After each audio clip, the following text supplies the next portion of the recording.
Hello, hello. Welcome in. Is my audio doing all right here?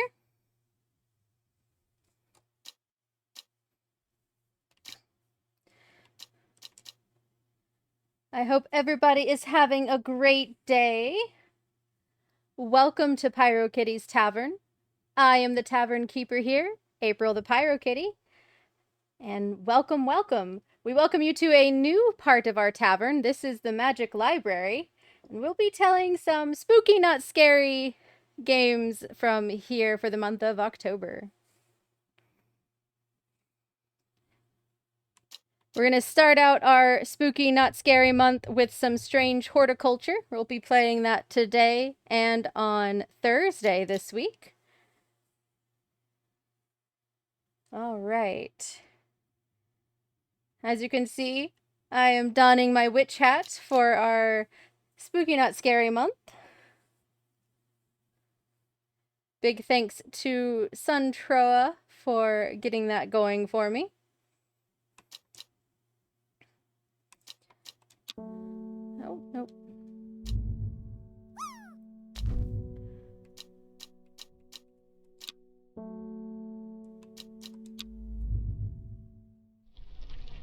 Just let me know if the audio is all right, if anything's too loud or not loud enough.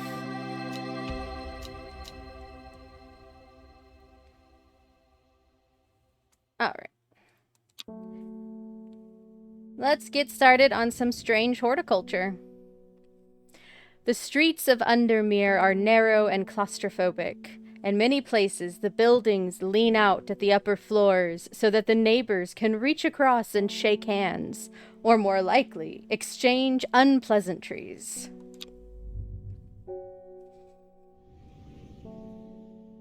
Strange Horticulture is a small shop situated away from the main thoroughfares, but it has the advantage of being one of the few buildings in Undermere that stands alone. Plants, you may have noticed, need light, and light is in short supply at street level in this town.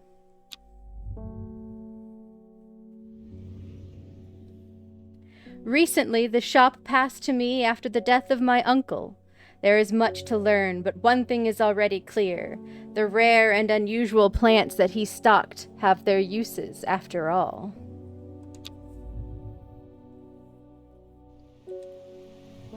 Day 1, Friday.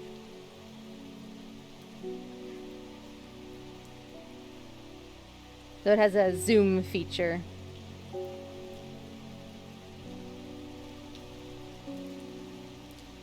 Alright, looks like we have a note. I found it! An excerpt on the elusive Wandering View. Come to the library in Ambleside and I'll tell you all about it. I even found something on the Gilded Dendra that might be of interest. From Simone. Give Hellebore a good scratch behind the ear from me. Hellebore is our cat over here.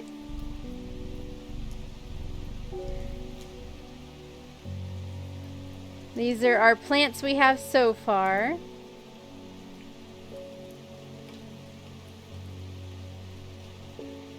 You know, I was going to try to play this with my controller, but I think I'm going to go back to mouse and keyboard. It's a little awkward. Bear with me just one moment. Alright, that's better. That's better. So for those that did not join me earlier this week, I recently made Twitch affiliate. So that's exciting news. Hey, Suntroa.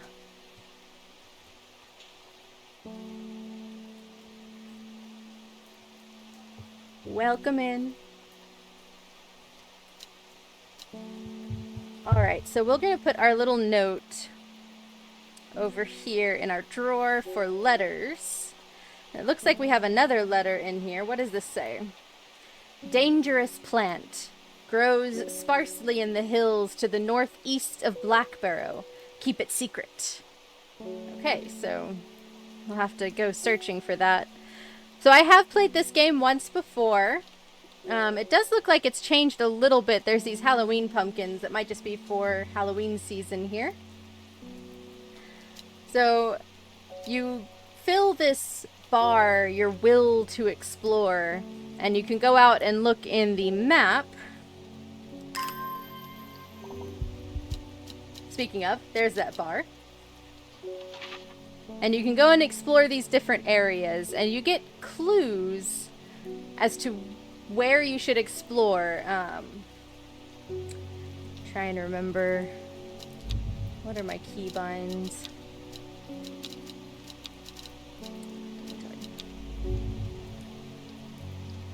Yeah, so you can see these little grids. You'll get a clue that it's like one south of Calder Abbey or something like that.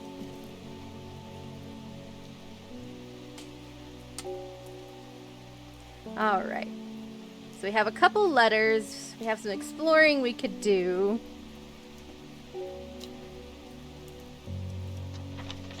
Put our map back there. This is our Strange Book of Plants from our uncle. So the plants aren't labeled currently. Eventually we will label, we'll figure out, we have to figure out what plant is what. Based on, you know, these little drawings or the description. So we have to figure that out. Leave that up there. Okay. So first thing, what do these pumpkins do? Are they just... They're just decoration, I think. So we have this bell, which is flickering.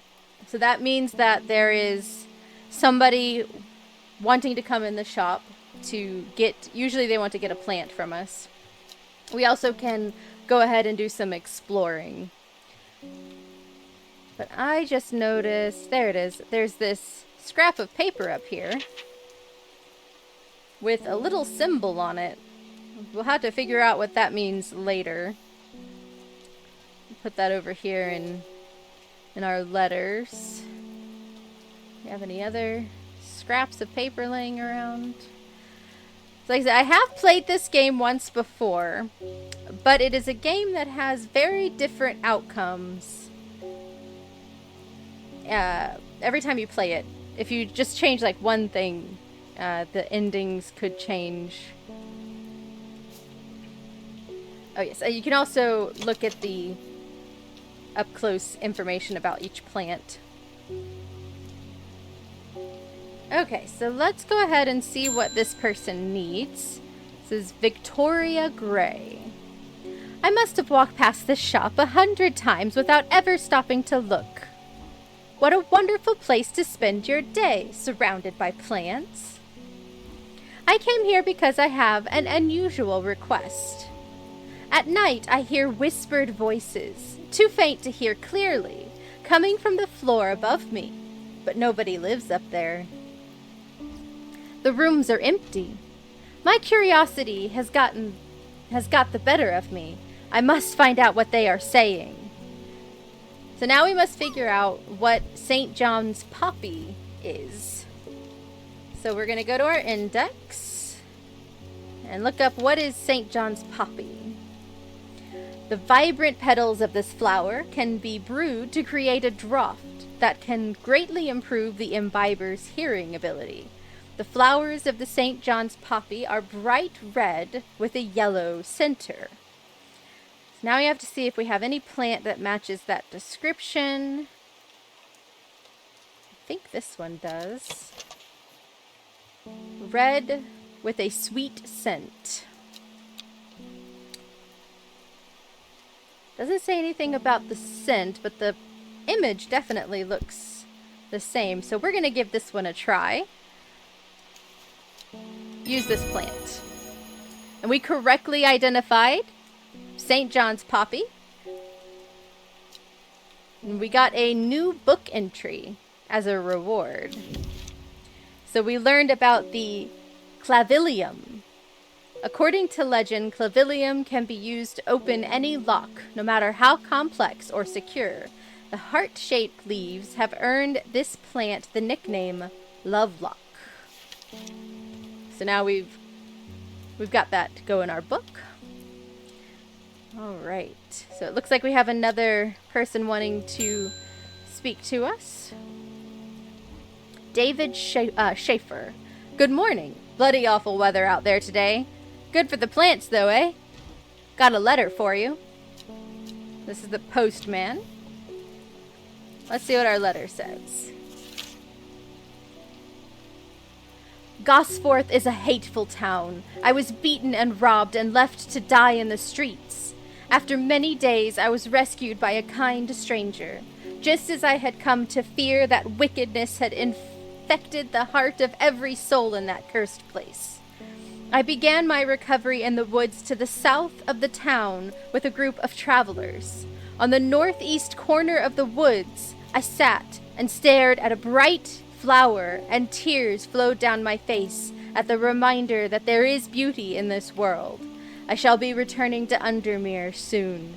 Warmest regards, Amos Duncan. So this is one of those clues about the map.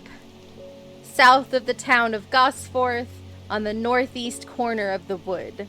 So we'll have to check that location out. So it does not look like... Oh, yes there is. Never mind. I was a fibber. There is another person here. Let's see what they need. Gilbert Ames. Something's got those witches in the forest stirred up. They're not letting anyone through. I had to take the long way round, down through Backbarrow. I never did trust that sisterhood. Anyway, I'm here now, and I've brought Finnet from the south to trade for some lemon dandy. Hardly worth the trouble when you factor in the extra miles I've had to cover to get here. So he wants some lemon dandy.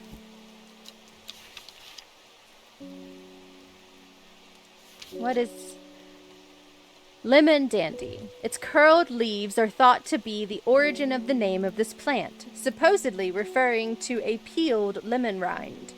Among several medicinal uses, the flower of the lemon dandy is mostly associated with curing afflictions of the heart. All right.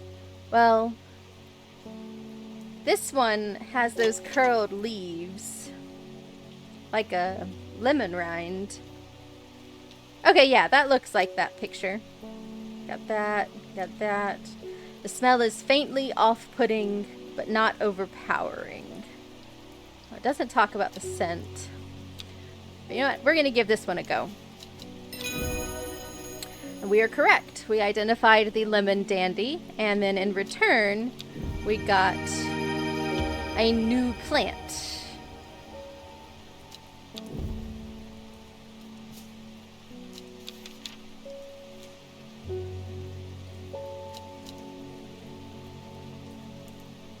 Alright, let's go do some exploring off the map here.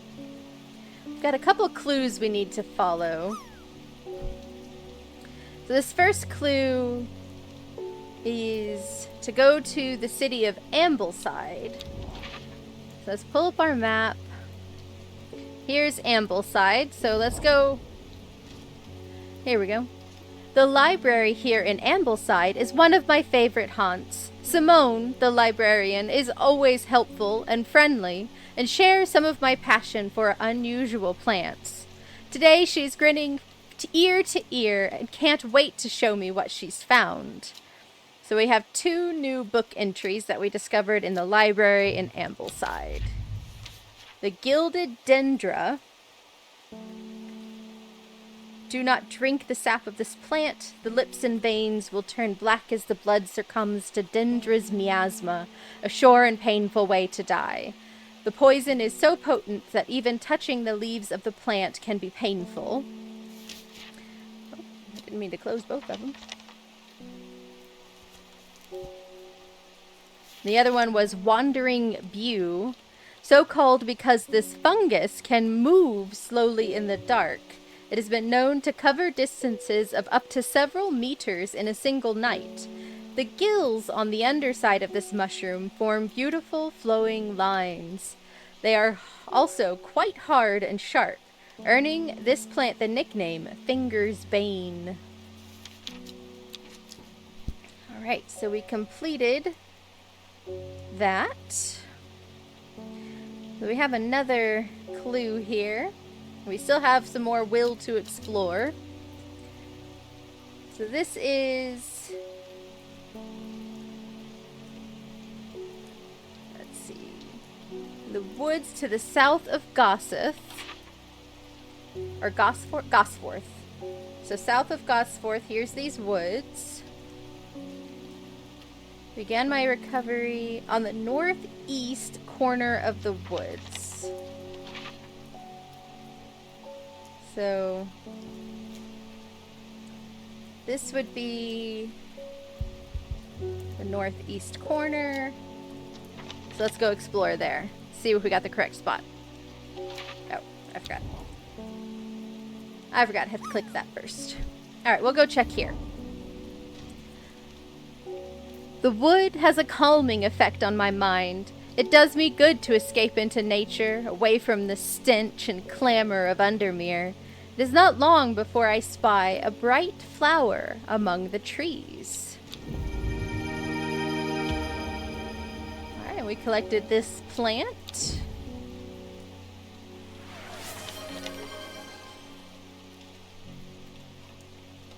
Hi, Corteth! If anybody's not following Corteth, you should. He's a great streamer. Streams some video games.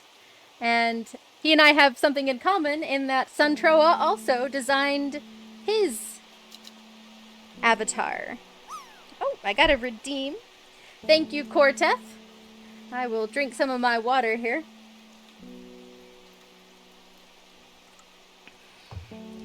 Thank you, thank you.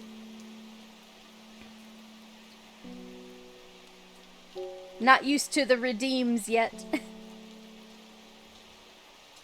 Alright, so we solved this puzzle, or this clue.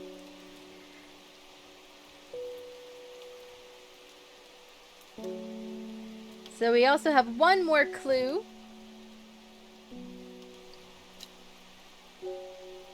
Dangerous plant grows sparsely in the hills to the northeast of Backborough.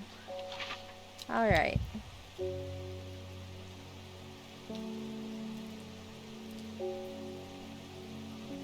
Oh. That's right. So if you water your plants, it increases your will to explore.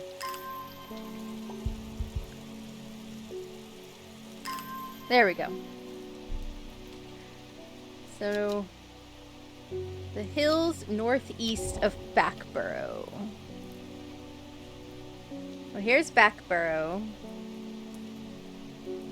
These would be the hills northeast. What do we got? The weather changes fast out in the hills. What started as a gray morning has turned into bright sunshine. A good thing, too, because it takes me several hours to find what I came for. By the time I'm done, the cloud is sweeping back over, a cloak of unwelcome shade. Found a new plant. That's a very interesting looking plant. And apparently it is very dangerous. Alright, so we've completed all of our hints we have right now. So let's see who else is at the door. Faye Swift. My dreams are becoming more vivid. I saw a woman, her face hidden behind a mask, and next to her, a terrifying black skeletal creature. It stood tall, its roving head scanning the landscape, and though it had no discernible face, I could sense a hint of expression about its features. It seemed to be laughing, but not the joyous laughter of a child. A sickly, horrifying laughter that chilled me like the first breath of winter. These past weeks have been getting worse. I need sleep. So she's looking for some forest camphor. Here we go. Forest camphor. The strong-smelling bulb of this plant has a powerful soporific effect, making it a common ingredient in sleeping drops. The camphor produces a beautiful, rounded, dark blue cluster made up of many smaller flowers.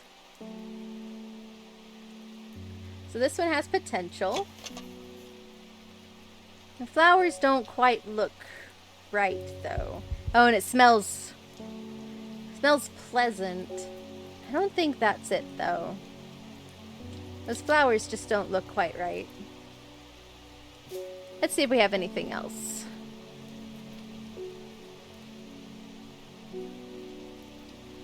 We have this one.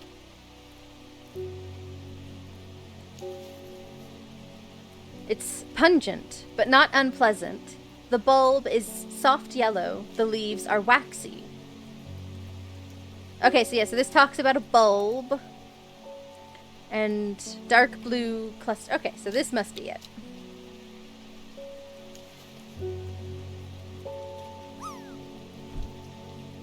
Use plant.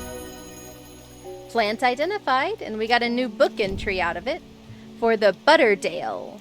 Often found growing in clumps on valley sides, Butterdale has been used for centuries as a cure for all manner of skin rashes.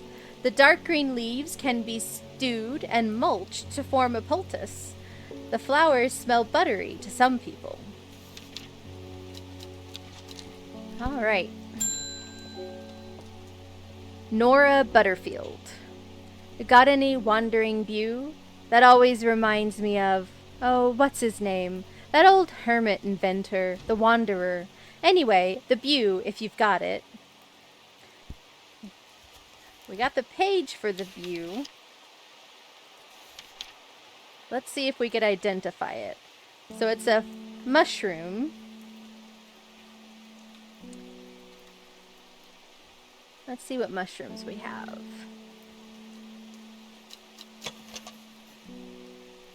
This one doesn't sound like it.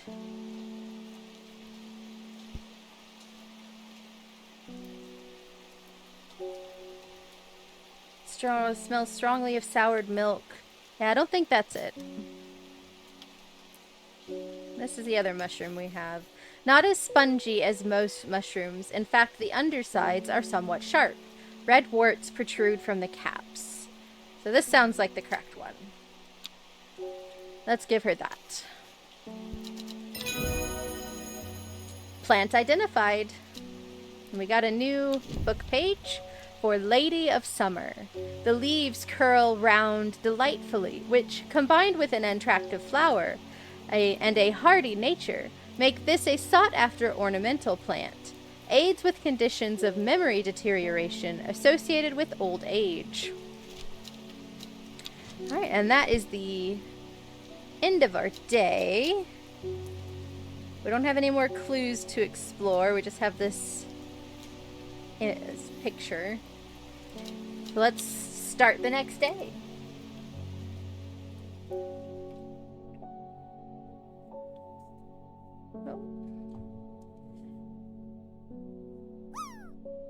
We have this tarot, this deck here. Row H, the third river. It started when she found something that she was not meant to find. A book tucked away in a forgotten corner of the Ambleside Library.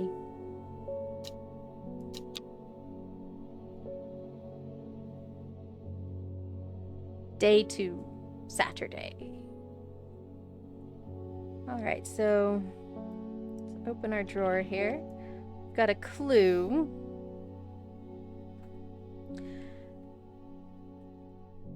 Yeah, let's go see if we can find where this clue is.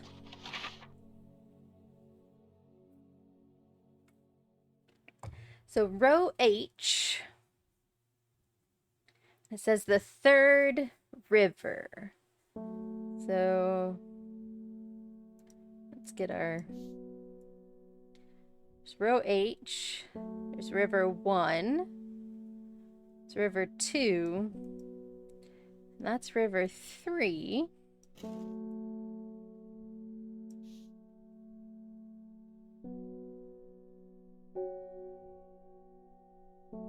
The river doesn't quite look like that, though. But that's definitely the third river.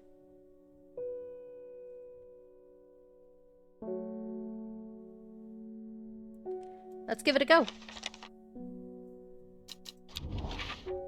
So, H, 1, 2.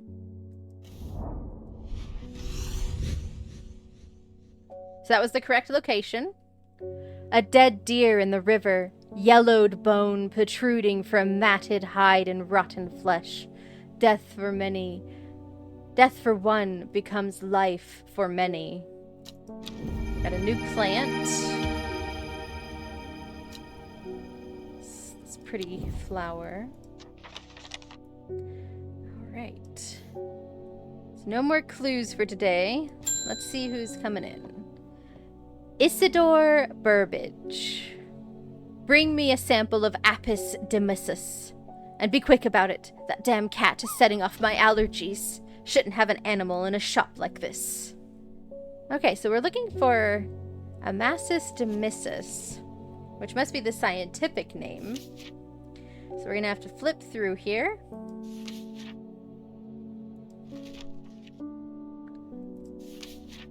Ah, here we go. Gandhi root, a plant with medicinal properties that can aid with digestive troubles when prepared correctly. Care must be taken, however, as the rough leaves can be an irritant. Only the petals are safe for consumption. Alright, so let's see what we have that matches this.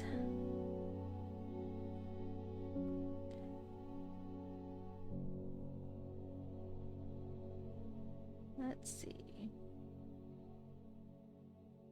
This looks kind of like it. The leaves are coarse to the touch. Yeah, that sounds correct. Let's give that one a try. Correct. Plant identified. And we got a new book entry. Mikdu. The beautiful flowers, made up of many smaller florets, make this a sought-after decorative plant, although it is difficult to care for. It may be a pleasant-looking plant, but touching the leaves against bare skin will result in painful sores. Alright, let's see our next customer. David Schaefer, the mailman. Lake Undermere is looking fine in sunshine today. Here's your mail. Let's see what this letter says. There's an old slate mine at Hard Knot that has some interesting looking fungi growing in it. I've never seen anything like them before. They seem to have found a niche in the damp, dark tunnels left by the tramways. I thought you might be interested. Warmest regards, Amos Duncan. So let's see. The old slate mine at Hard Knot. Where is Hard Knot? Let's see. Hard Knot. Here's Hard Knot. So we could probably just travel straight there. We have some will to explore.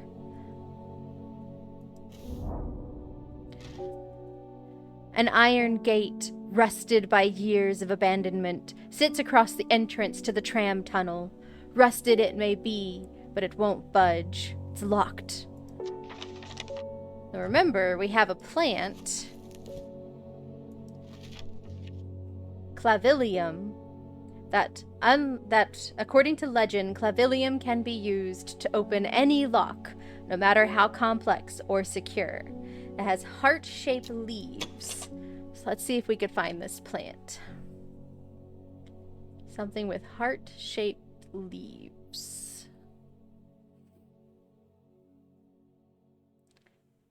This one kind of has heart-shaped leaves. That looks about right. I don't see anything else with heart-shaped leaves, so let's give this a go.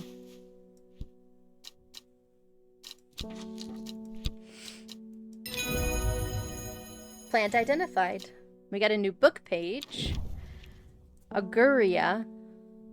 When burned, incense made from the woody stem can enhance psychic abilities, strengthening the clarity of visions and prophecies. Light blue flowers, like rounded tufts of gentle lamb's wool, characterize this plant. And then the gate swings open slowly, complaining loudly on its rusty hinges. After a short exploration of the tunnel, I am rewarded with 3 new plants. 3 types of fungus, looks like. Got a red guy, like a purple, and then a glowing one. Completed that. Right. Let's see who's next. Reuben Ward. I'm headed to Grizzadale Forest, investigating a possible murder there. Can't say I'm looking forward to it. The Sisterhood are a secretive lot, and they are not keen to talk to me. Their leader, the Arda, or whatever they call her, she's dead. My instinct is they're hiding something. I was hoping you might have some fox button that would help me win them over. We can look up more about Reuben. He's the police on murder cases. Works with the police on murder cases. So we're looking for Fox Button.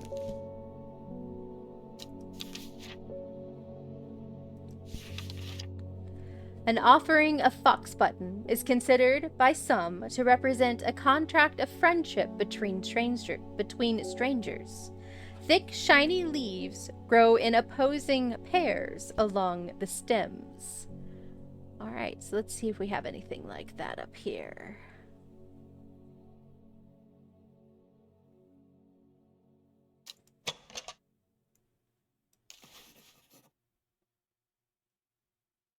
Smells of nothing that I can detect. The leaves look correct. Let's make sure. Oh, this one also has... Oh, but the leaves don't quite look like in the drawing. I think this is correct. Use plant. Plant identified. New book entry for Brimlock. Those suffering from hypothermia can be rescued by a draught made using leaves from the Brimlock plant. It has a warming effect that protects against extreme cold. When conditions are just right in the cold of winter, Brimlock produces small yellow flowers. The leaves are waxy and tough. Alright, let's see who else is here. Victoria Gray. I was able to make out the whispered voices last night with the help of the St. John's poppy. There's a medium using the room, illegally, I might add, holding midnight seances for gullible grievers. Is there a plant you know of that I could use to give them a scare and drive them away? I need my sleep. So we're looking for Harlequin Blue. Harlequin Blue. When the bushy blue flower heads die back, they release seeds with a downy pappus which assist in wind dispersal. Once dried and hardened, the stems can be burned as incense.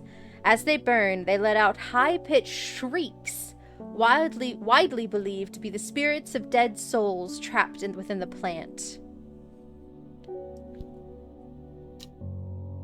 Alright, so let's see if we have anything that looks like this.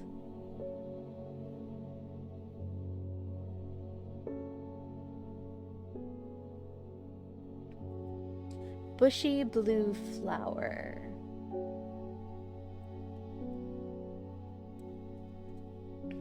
Oh, this looks promising.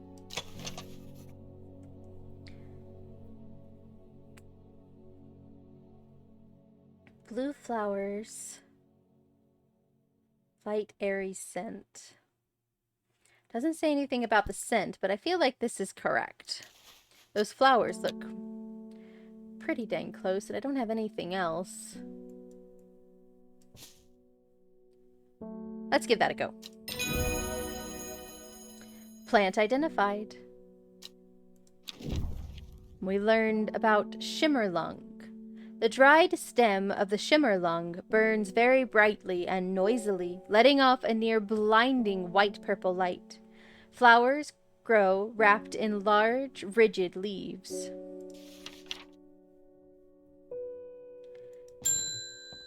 Bethany Coleman. You may have heard the rumors that our Arda is dead. May Anduina bring her spirit peace. The nature of her death is unusual. The sisterhood does not often look to outside help, but this is beyond our knowledge. If you show my sisters this letter, they will allow you entry to the forest. To be assured of your discretion, we require that you use Mary's breath to bind yourself to secrecy. Mary's breath. The wide, waxy leaves allow this plant to collect the large amounts of water it requires. It is said that a person can be bound to secrecy using Mary's breath. It used to be grown in the royal gardens so that the king could ensure the trust of his confidants, but the practice fell out of favor. All right. So something with wide leaves. Maybe this? Smooth, waxy leaves. Wide, waxy leaves. That looks promising. Have anything else with wide leaves? This looks like it. No, that was not it. So since I got that wrong, it added to my rising dread.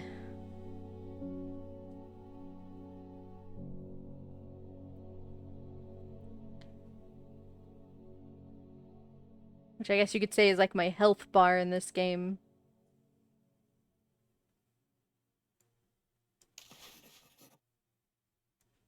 I don't think that's it.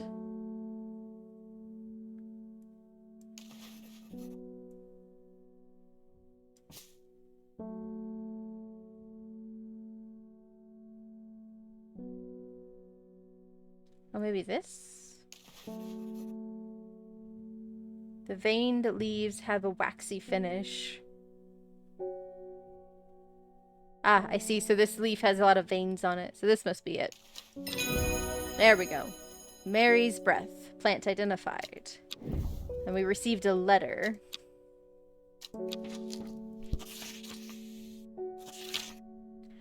We have failed in our duty as protectors of the forest. Our secrets have been stolen and the Arda has been murdered.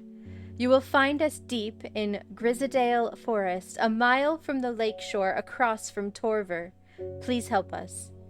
Yours in hope, the Sisterhood of Arduina. Alright. Let's see who else is here. Isidore Burbage. I'm this close to reporting you, half-wit. The last plant you gave me has made my skin itch furiously. I'll have your little shop shut down and torn to the ground if you don't make this right. So here is our first choice. We could either give him Butterdale,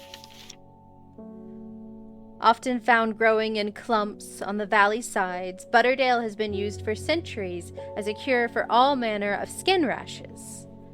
Or we could give him Meek Dew. The beautiful flowers made up of many smaller florets make this a sought-after decorative plant, although it is difficult to care for. This may be a pleasant-looking plant, but touching the leaves against bare skin will result in painful sores. So let's see. Should we help him? He's definitely being a jerk.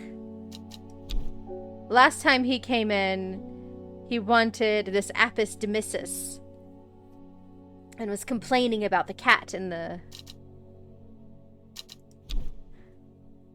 which the Apistamensis, it says, that was the Gandhi root.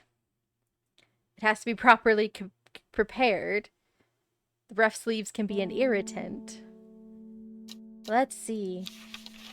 Should we be nice? Or should we not be nice to this jerk? I say let's not be nice. He's been a jerk. So we're gonna look for Meek Dew.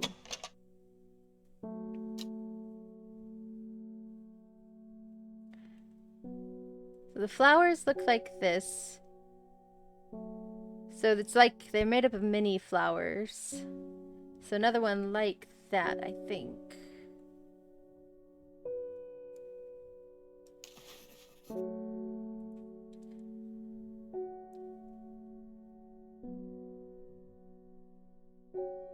Those look correct.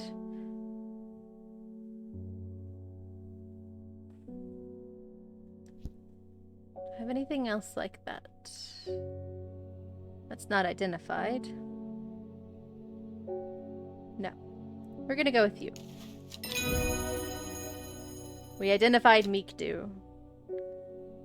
And got a book entry for Storian. The dark red fruits should not be ingested under any circumstances as they are highly poisonous, resulting in insanity and then death. A cross-section of the stem shows the distinctive triple xylem and phloem of the Storian. Before we close for the day, let's go explore and find this forest. Grizzadale Forest, a mile from the lake shore across from Torver. Where's Torver? Here's Torver. There's the lake shore.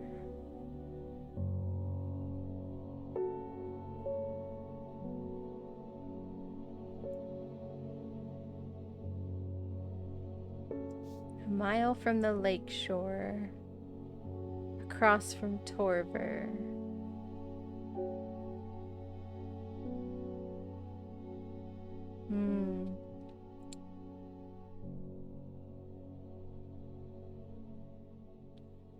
Which one?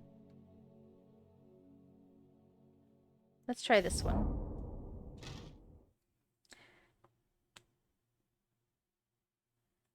As soon as I step off the road, 2 members of the Sisterhood step out and remind me that this is their forest. I am not welcome here. I try showing them the sister's letter, but they tell me I'm in the wrong place and move me along without offering any help. So that was not the correct location. Need to build up some more will to explore. So we're gonna water some plants.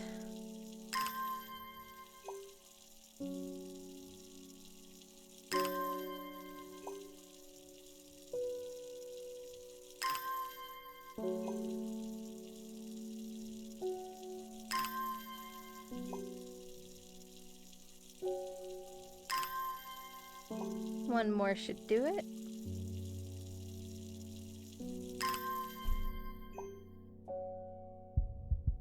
There we go. Let's go with my other instinct, which was right here. Yes. A sister tries to stop me from entering, but I show her the letter and she lets me through. I am ushered to a walled courtyard and then through a large oak door, along a corridor and down a set of stone stairs into a cool basement. Lying on a table, draped in silk, is the Arda. There is not a mark on her, but her open eyes are black. Her mouth, her veins, her hair, all black as a raven's wing. Do you know what could do this? Asked my escort. I set to work.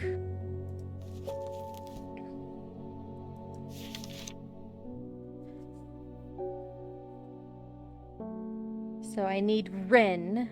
The long leaves of the wren are known to turn black in the presence of certain poisons, and so can be used to detect them. Though it has no flower, it is said to smell unpleasant to those who have known death, and sweet to those who have not. Let's see.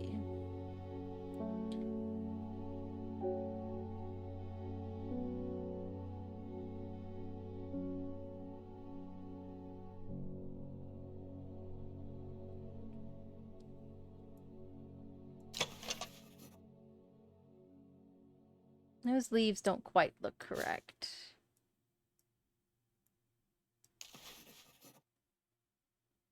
Neither do those. That one's identified. What else has leaves like that?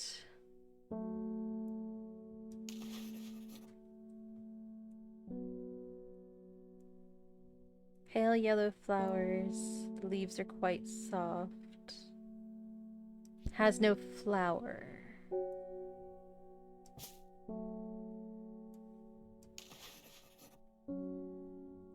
So this has no flower. Just fruits.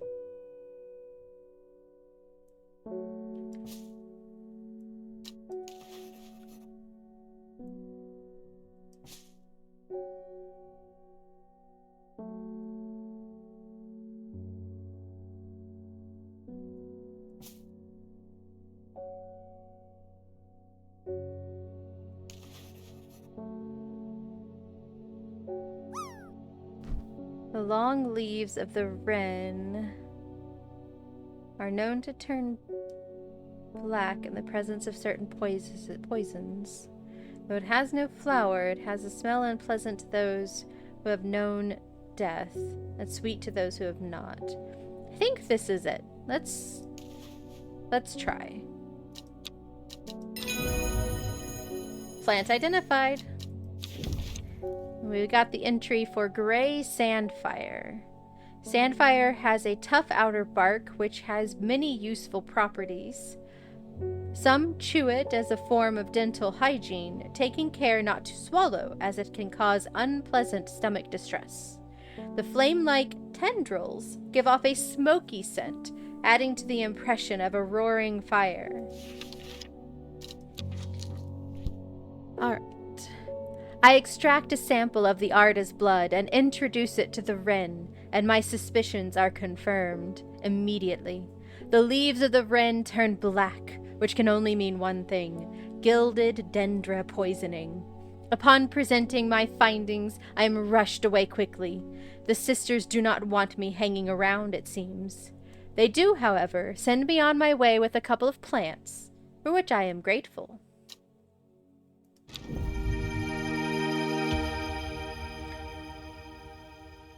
Two new plants. We completed this clue. Our map away. Alright. Let's start our next day.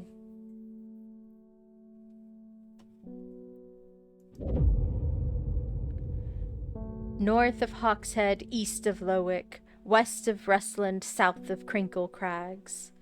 The book both fascinated and terrified her in equal measure, and after studying it for some time, she reached a decision. She would never use the power she had discovered. She would hide the book where it could never be found.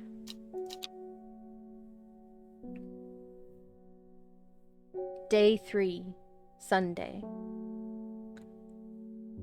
Let's open our drawer here. Have a clue we'll put away. Actually, let's go ahead and try and find where this is. East of Hawkshead. Well, let's pull the map. I can bring this out here. East of Hawkshead. Let's find Hawkshead on here.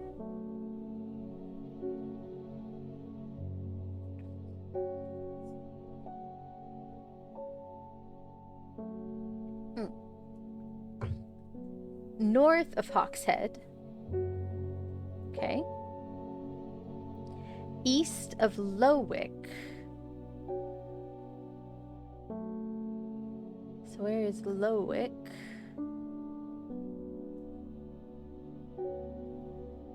Ah, here's Lowick.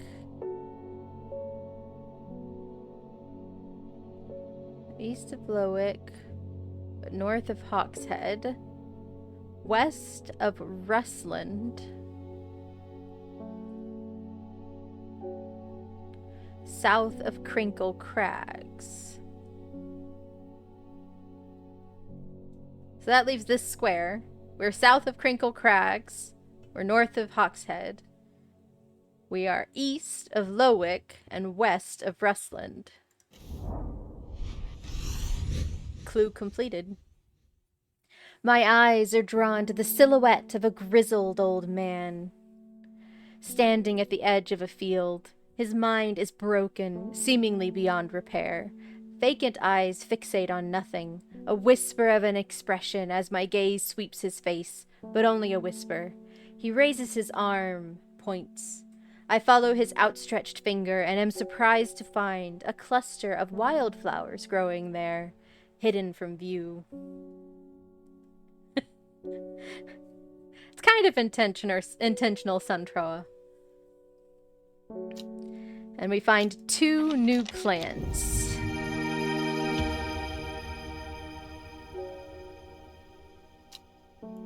There we go. This is Spooky Not Scary Month, after all.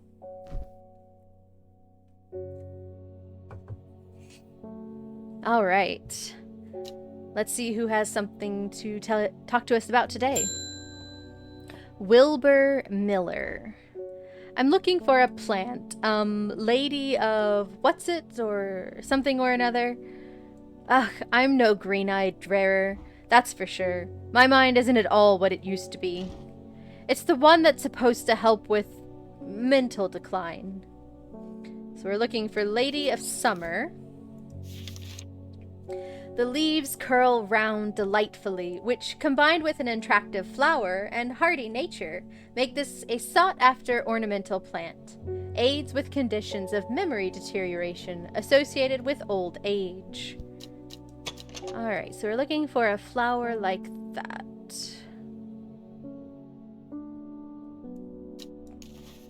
Not quite.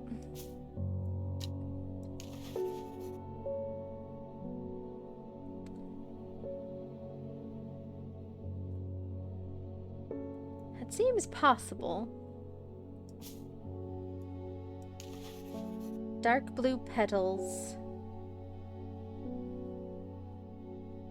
I'm glad it works well, Caden. Cortef. I've been trying to get a good cadence going. The dark blue petals are soft and feathery to the touch. Okay, so that's not it. That is definitely not it.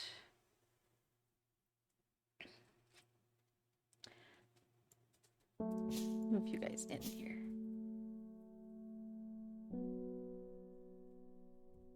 I don't have anything else that bends over like that. So I think it's this one.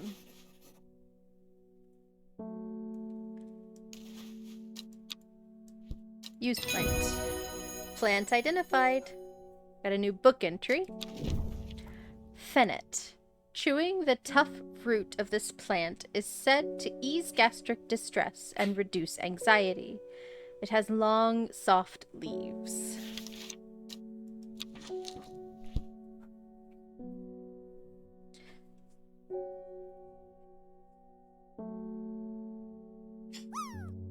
All right.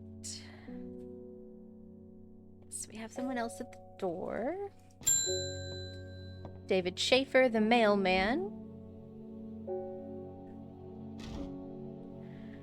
They're saying the art has been killed. I know a lot of people don't trust that sisterhood, but it seemed to me the Arda always looked out for the less fortunate. There's our mail.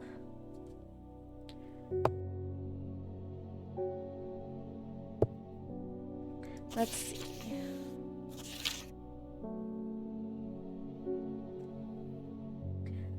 The cold is too much to bear beyond the gap.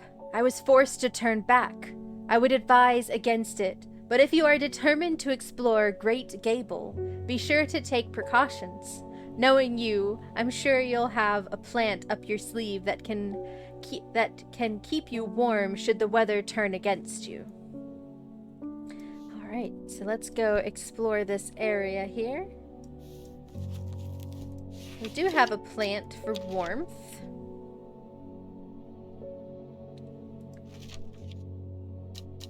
What plant was it? Brimlock.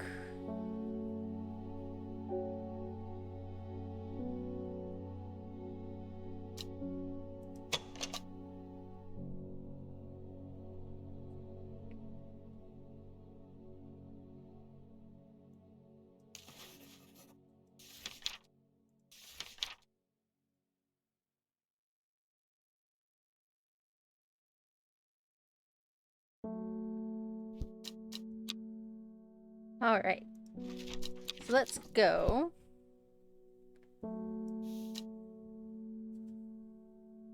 Explore Great Gable.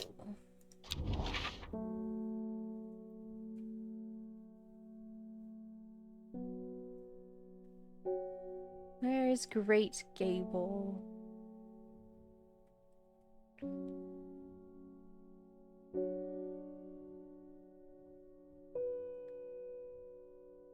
It makes sense to be somewhere around here. The person is returning from Gosforth. Ah, Great Gable. Here we are. After several hours of arduous hiking and scrambling, I am still some distance from the summit. I am freezing cold and ready to head home. I should do the sensible thing and turn back down the mountain. Unless we use some Brimlock. Plant identified. We got a book entry for Sunset Mounttrap. The Sunset Mountcap is a type of fungus with domed caps. Oh.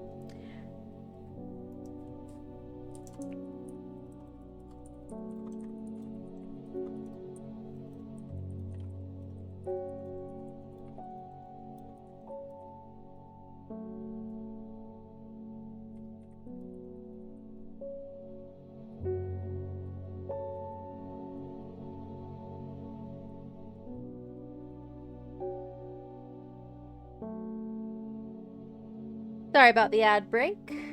Snuck up on me. We're just gonna hold on for a moment and get some stretches and hydrates.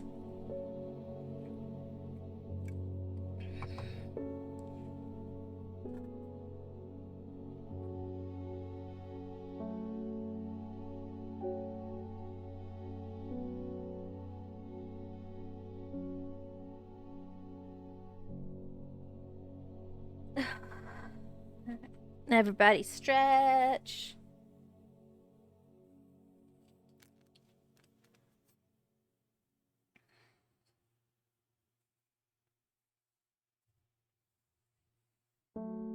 Lets our will to explore build back up also.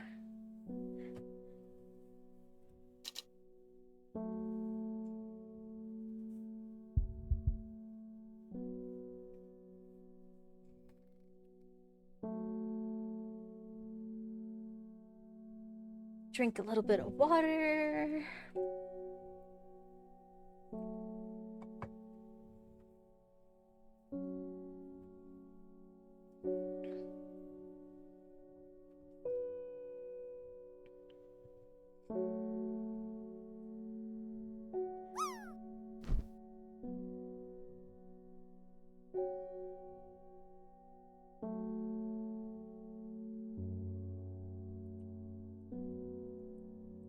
Let's see what Dad joked.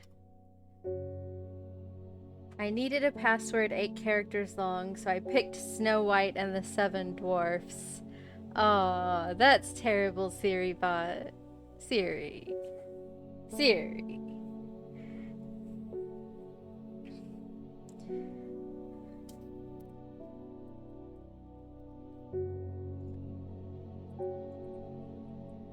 Let's do a dog fact. Bloodhounds are prized for their ability to single out and identify a number of scents simultaneously. Neat.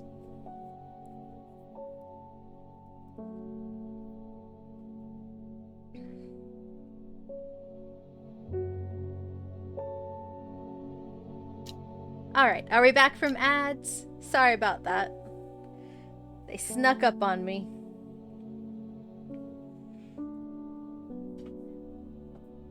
Okay, yeah, it looks like we're back from ads. So we had just received this new page, Sunset Mountcap. The Sunset Mountcap is a type of fungus with domed caps, sometimes called stinking mountcap as a result of its unpleasant odor. It is thought to deter unwanted souls and spirits from entering the home, and is often placed in doorways. It is mildly toxic to humans and should not be eaten. Did you know Albert Einstein was a real person? All this time, I thought he was just a theoretical physicist. Oh, that's bad. Okay, what was there? I push on, no longer feeling the cold, and I am presently rewarded with a new plant. A new flower. Chase that tail! Dogs chase their tails for a variety of reasons. Curiosity, exercise, anxiety, predatory instinct, or they might have fleas. If your dog is chasing his tail excessively, talk with your vet. Thank you, SiriBot. Alright, finished that clue. Let's see who's next at the door. Norman Lee. This plant is cursed. It has brought me nothing but sorrow. Please take it. I want nothing more to do with it. Thank you.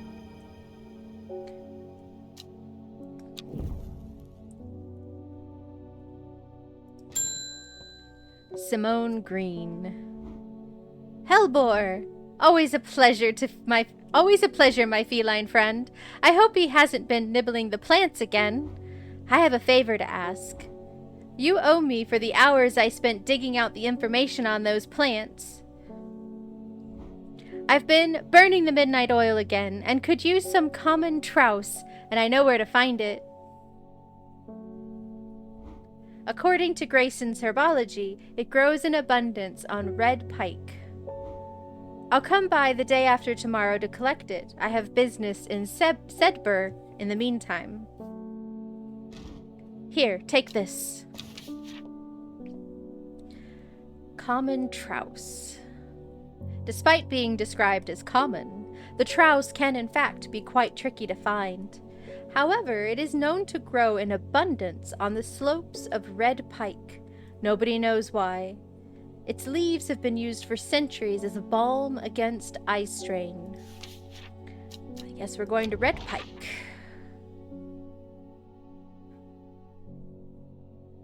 Red pike. Red pike. I enjoy a pleasant stroll up the fell. The going is easy, the weather agreeable, and the views majestic. I do not have to look hard to find what I am after. New plant. Alright, let's see who's next at the door. Verona Green. When you work with the occult, I find it pays to uphold a certain image. If you're going to be accused of performing witchcraft anyway, it doesn't hurt to put on a bit of a show every now and then. Let the punters know what I'm capable of, sort of thing. Long story short, I may have threatened to turn a small boy into a toad, and the little bugger called my bluff. Oh, don't look at me like that. You know what little boys are like. I could assure you he deserves to be turned into a toad. Anyway, I think a little display is needed to discourage this sort of behavior in the future. Have you got any shimmerlung? Shimmerlung. The dried stem of the shimmerlung burns very brightly and noisily, letting off a near blinding white-purple light. Flowers grow wrapped in large, rigid leaves. Let's see if I have anything like that.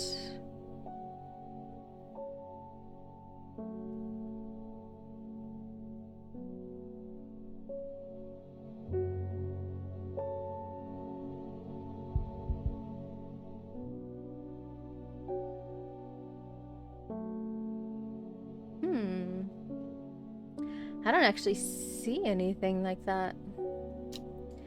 Hey, Casey!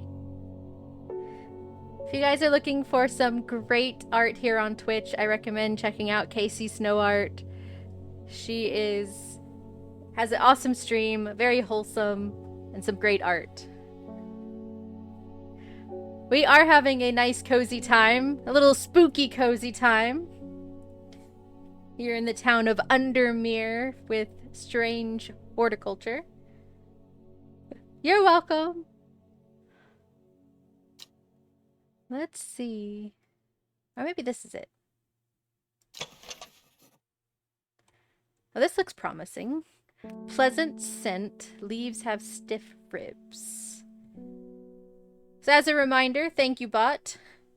My avatar and my emotes, I don't have many yet, but my emotes are both made by Santroa. There's his link tree. I know he's at work today, but he's popping in and out of chat as he can. But go check out his link tree if you want see some more of his art. He's still working on the rest of my emotes. I've got 2 so far. So this looks pleasant. Yeah, let's give this a go. Is this Shimmerlung? Plant identified as Shimmerlung. We got a book page for Candlewood. Produces a red flower that provides a shielding effect, protecting against all manner of afflictions of the mind. Long, thin stems grow among tall leaves.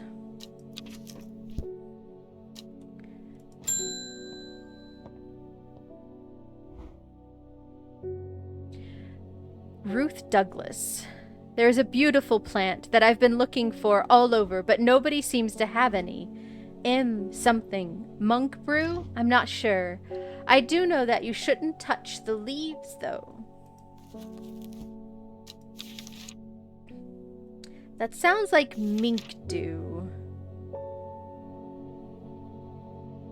Yeah, touching leaves against bare skin will result in painful sores.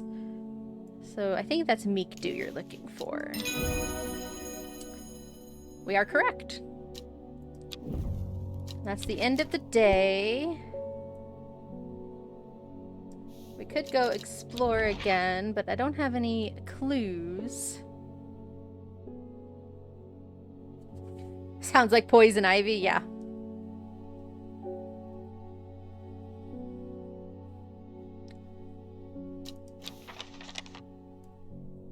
All right, let's start the next day.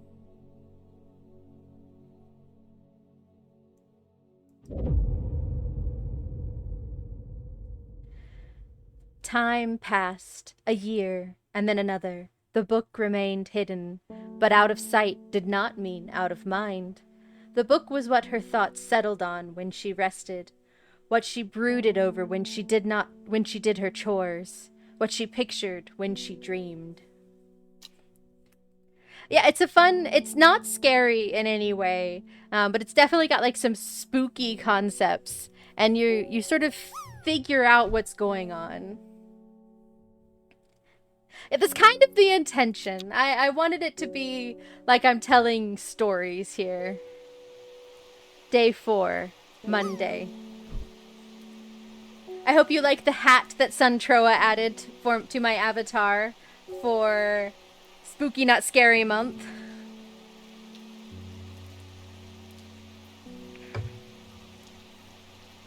Thank you. Oh, it's raining today. All right. So this clue, it looks like we should match this edge to something. So let's bring out our map. Maybe a river?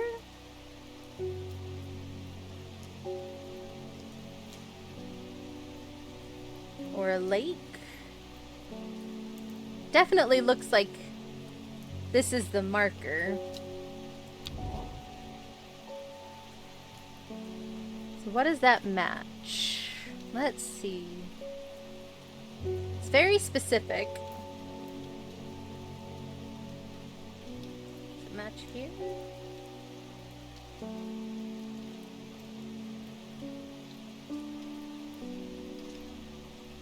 Morning, Tandos. Welcome on in. We're playing some Strange Horticulture to get our Spooky Not Scary Month kicked off here.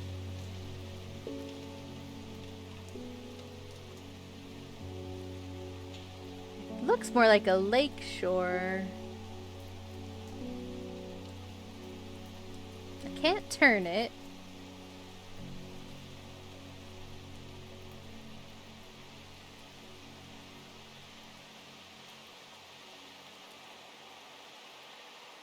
Oh, what about a shoreline over here? Oh, that looks promising. Oh yeah, that looks... Oh.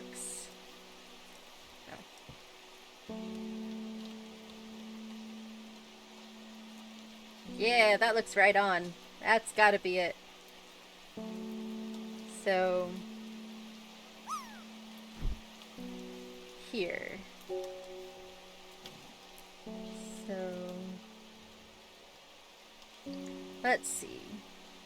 Right here.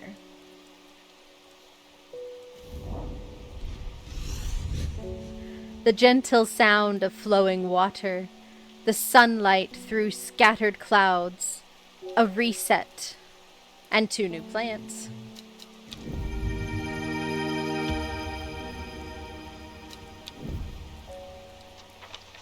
Alright.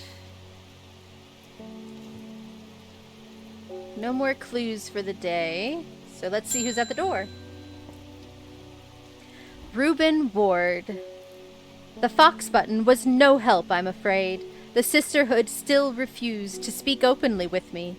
Not that I have the time to pursue it properly. I'm rushed off my feet this week. There's been a body found at the Swinside Stone Circle, and apparently it's a grisly one. Don't suppose you've got anything to help keep my lunch down? My stomach's never coped too well with the grisly ones. We need Finnet.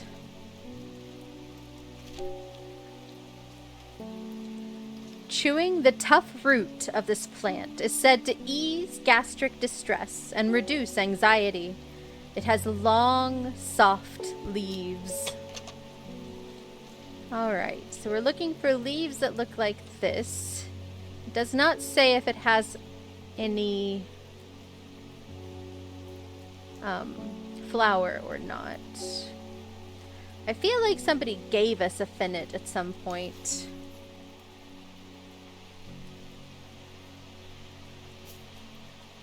Probably should have labeled it.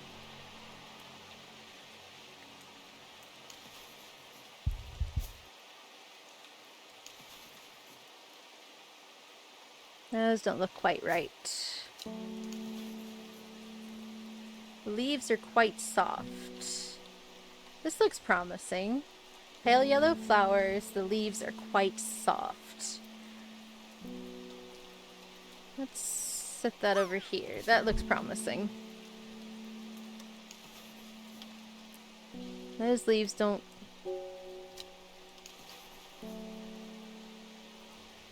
yeah, those leaves don't look quite right.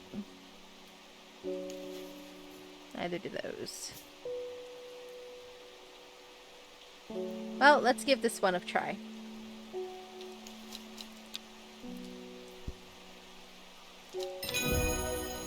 Plant identified. We got a page for witch fig. A plant that is said to have many uses, including easing the symptoms of infection, soaking up moisture, and detecting the presence of certain compounds. It is also well liked by butterflies.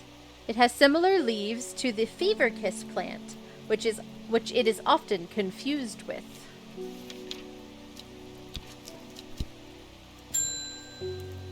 David Schaefer, the mailman. Morning. Verona Green handed me this for you. She seemed in a good mood.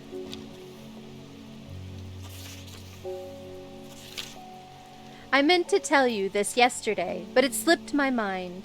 I discovered a plant on a recent trip to Grizzadale Forest, just northeast of Rustland. It was like nothing I've ever seen before.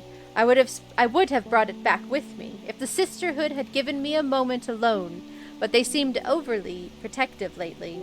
Kind regards, Verona Green. Let's see if we could find where this is. So this is going to be in Grizzledale,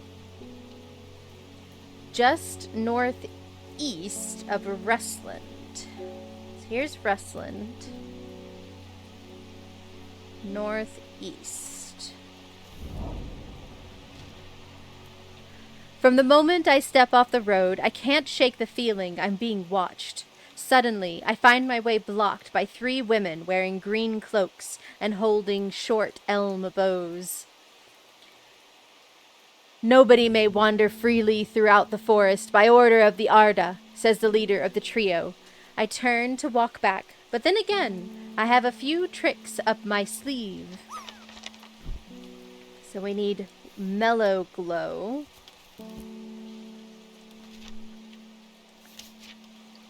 Among other uses for this plant, the most remarkable is that it can allow a person to pass unnoticed. Though not invisible, it is possible to become hidden from sight and memory. The Mellow Glow has sharp thorns that protect it from predators. Well, this has thorns. I don't think I have... Well, this also has thorns.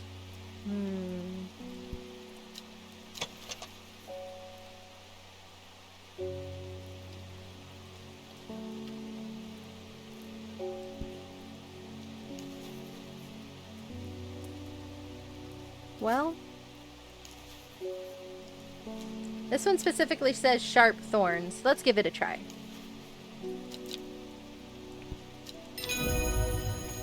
Plant identified. A book entry for Caballia, a rare plant that is believed to help the dead find peace in the afterlife.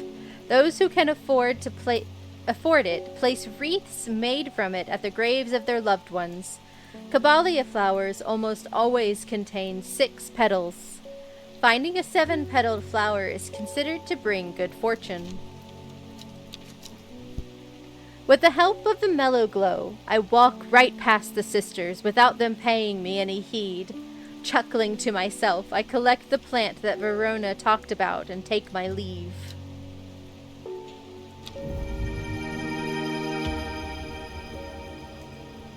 Some sort of fruiting bulb. Alright, completed that clue.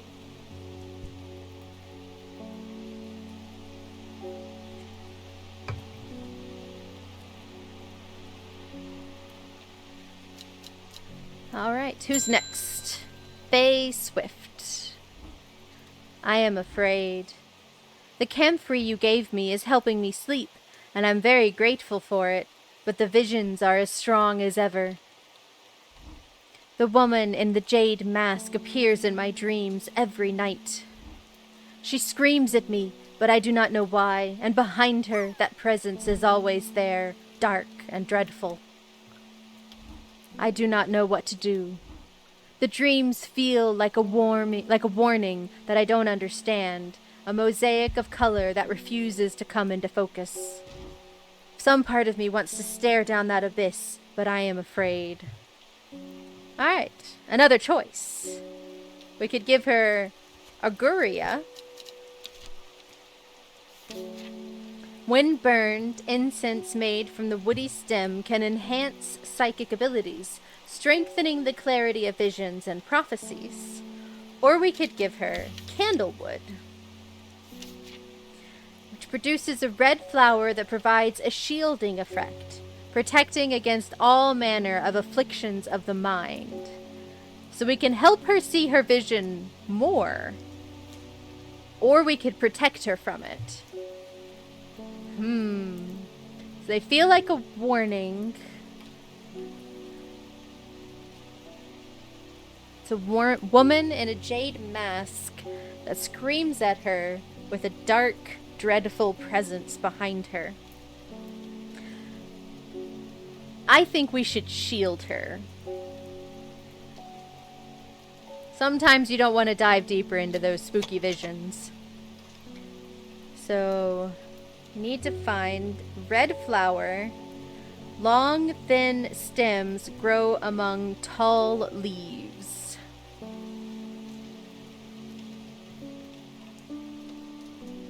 It's not one we have identified yet. It's this.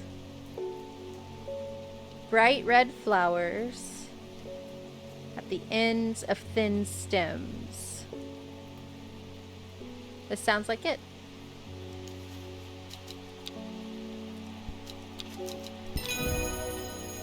Candlewood identified. We learned about Worryless.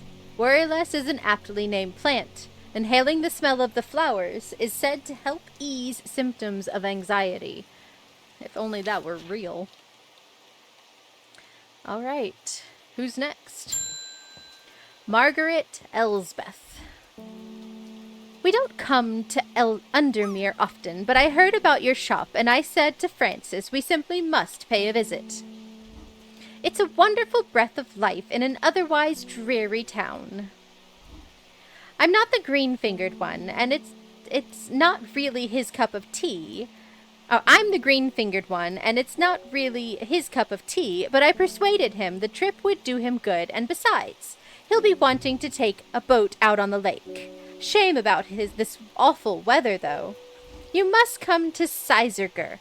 We have a small library with some books on plants that my grandfather acquired many years ago.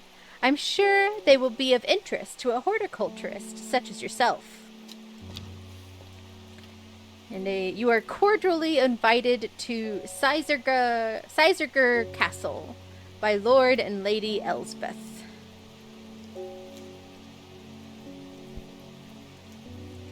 So, why don't we go ahead and go? Let's find Sizerg Castle.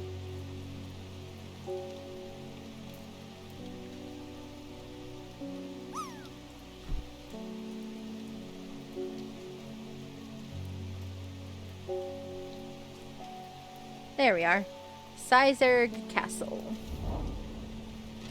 I am greeted enthusiastically by Lady Elsbeth herself. She is very talkative and has many questions on horticulture that I do my best to answer as she takes me on a tour of the gardens. Oh, you must take a sample of this back with you, she exclaims, pointing out a plant that I do not recognize. But before I can stop to take a look, she has already whisked me on to the next. And this one too, she says. I am quite exhausted by the time we make it to the library, and I don't have the time to make as thorough a study as I would like. Nevertheless, I am able to find an interesting entry that I note down.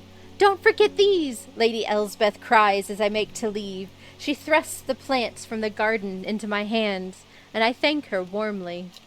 We have 2 plants and a book entry. Fever Kiss.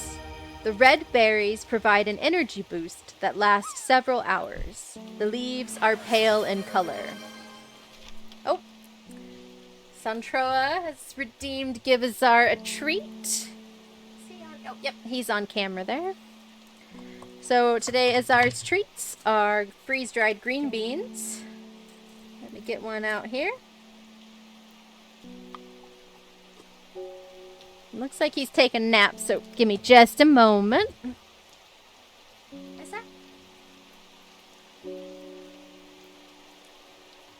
Is that?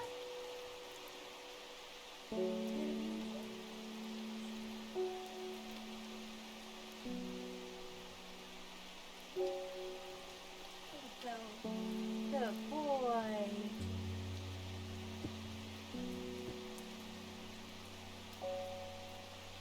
He very sleepily ate it. Thank you, Suntroa. Sure he appreciated it. Taking his nap. Alright, so we got 2 new plants. And completed this clue. Francis Arberton. I'm looking for a plant with yellow flowers and coarse leaves. It helps with my heartburn. Alright, so now we have to explore a little bit. Figure out what he's talking about. Yellow flowers and coarse leaves. I know we have several that said they help with digestion. Skin rashes, cold, graves, afflictions of the mind, door locks, eye strain,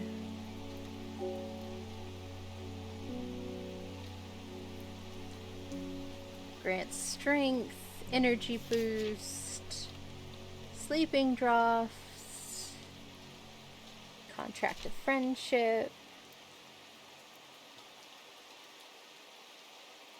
So this one aids with digestive troubles, but is it yellow?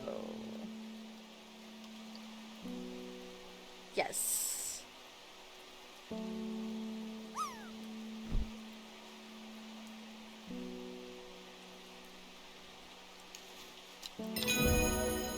Correct.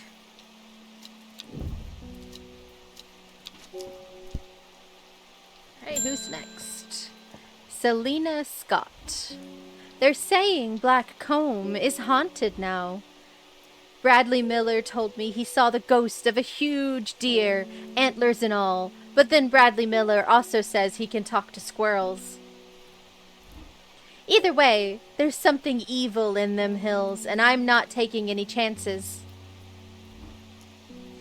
Awful what happened to that poor young man up in Swinside. I've come for some stinking Mount Cap.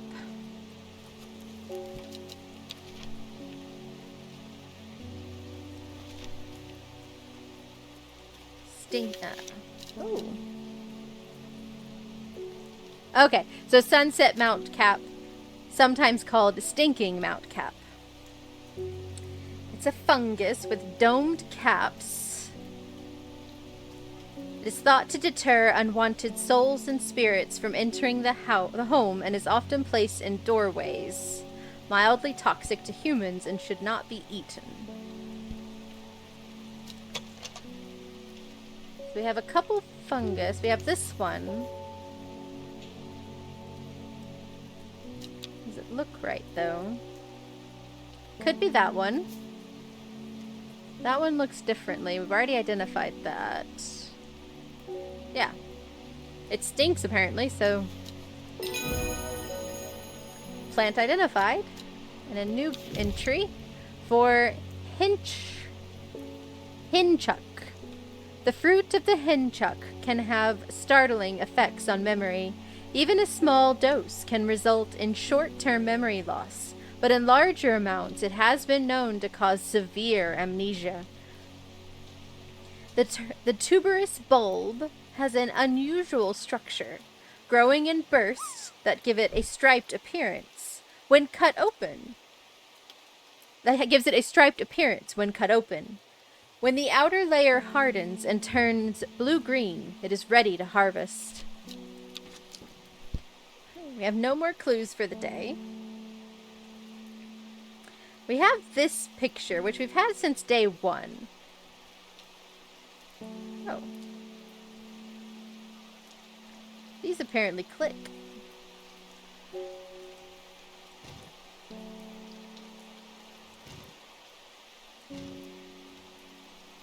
Well, that's interesting. Don't know what it means, but it's interesting.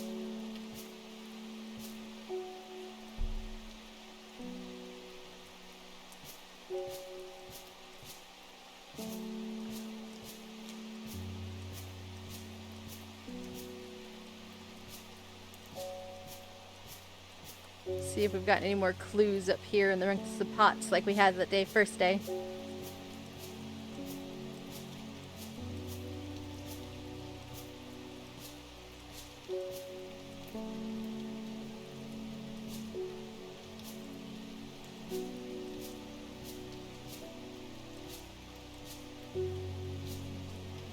Does not look like it, though.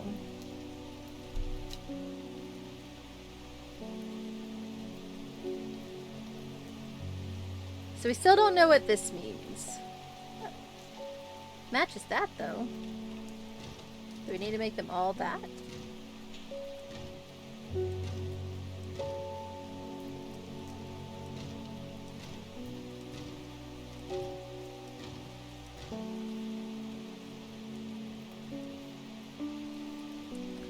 guess not.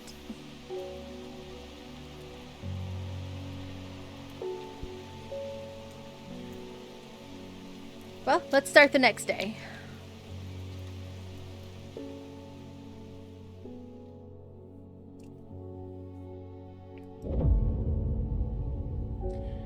She lives alone in the castle to the northwest of the abbey. She buried her husband 3 miles to the east, where the Everheart grows. At 15, her mother, strong, dependable, loving, was struck down by typhoid. The girl drew inward as her father turned to drink.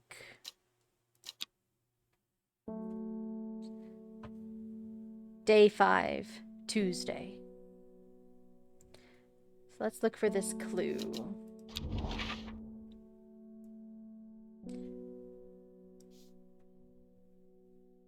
Castle to the northwest of the abbey. Well, let's find an abbey.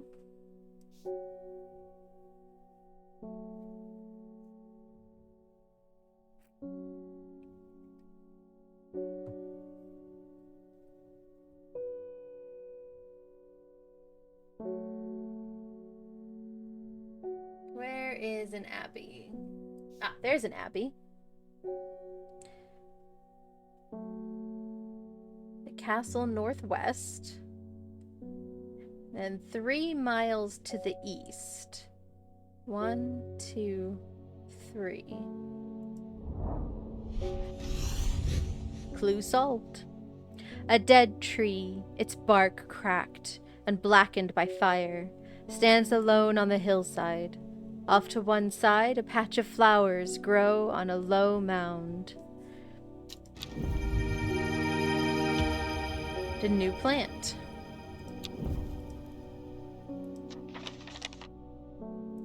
Open our drawer here. All right. Who's at the door? Faye Swift.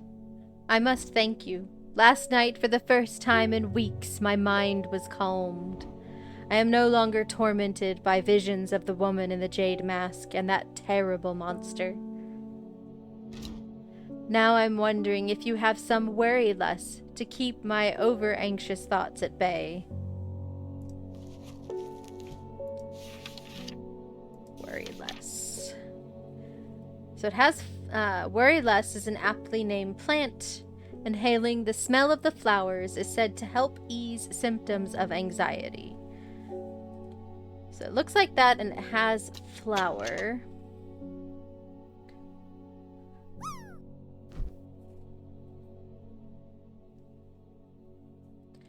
Let's see. What has leaves like that?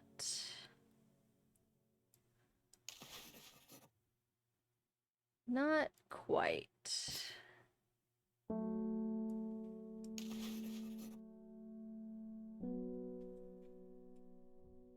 Nah, it doesn't say anything about berries.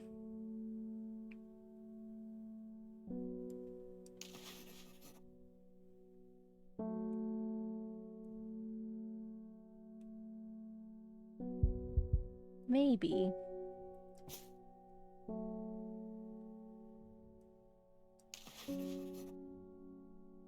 Oh, this looks promising.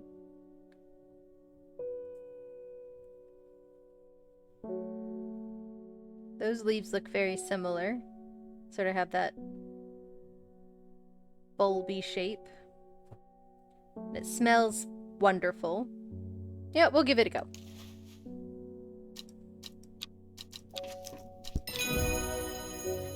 Plant identified. And we learned about hopheart. Inhaling smoke from burning the dried leaves of this plant can provide pain relief. Firm leaves grow up the stems, leading to blue flowers. Next, Simone Green. I met a strange man on the road to Sedberg not 2 days ago. Stranger still, he asked after you. He said he had something for you. Don't ask me what. So I told him where to find you, but he looked stricken when I mentioned Undermere. Said he doesn't come near towns at all if he can help it. He was headed west, At least, I think he was. He said he was looking for the winter spring.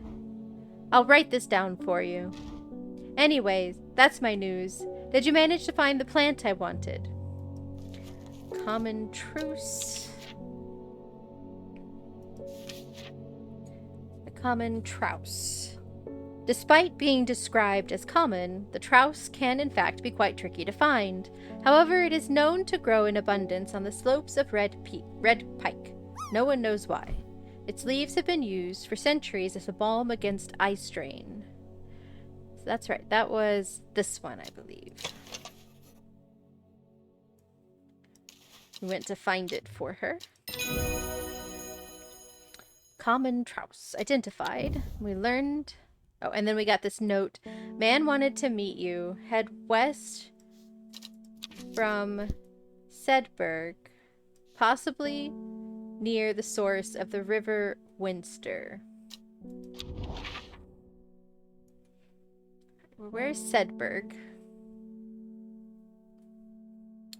Sedberg. Sedberg. Where are you? Ah, Sedberg. West from Sedberg, near the source of the river Winster. Ah, here?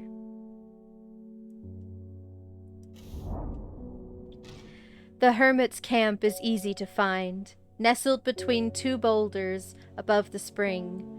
The cooled remains of a fire ringed by stones is the only immediate sign that anyone was here. I call out, but there is no reply. The hermit is not here.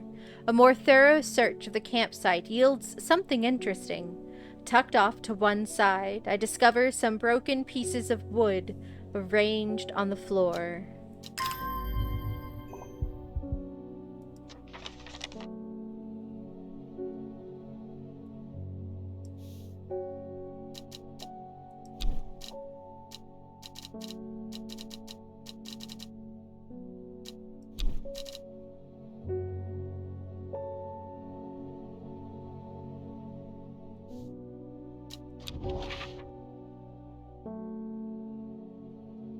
Didn't really give us another clue, did it?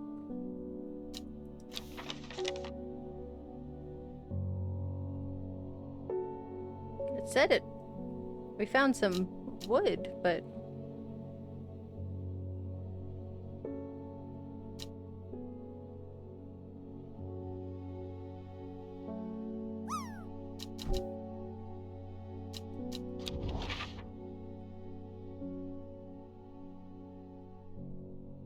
Well, let's try the woods just north of where we were.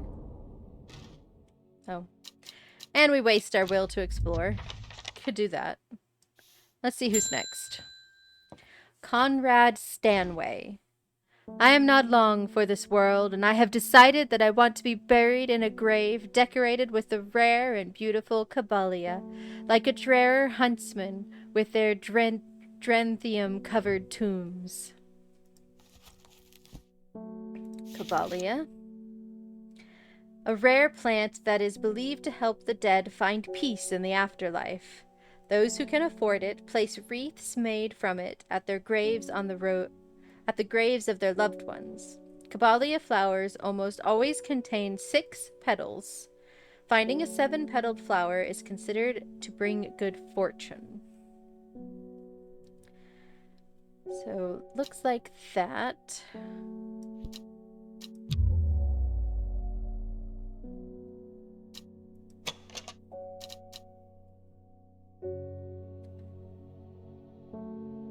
Six petals.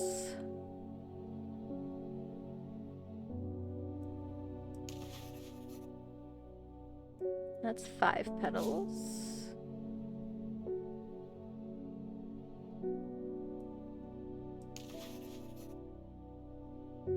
That's more than 6. These have 6.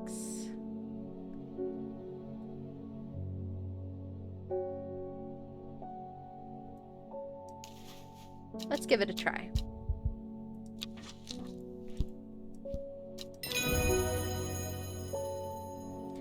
Identified Caballia and learned about eyebright.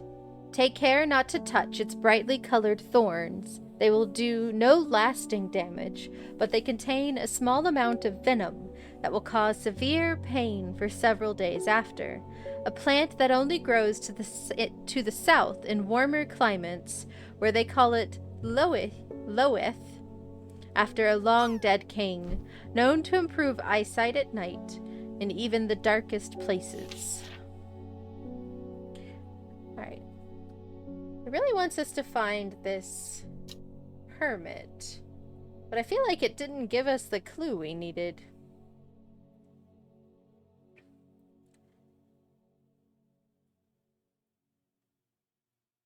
Because it said that we found some sticks, but it didn't show us what those sticks looked like, or at least I didn't see what the sticks looked like.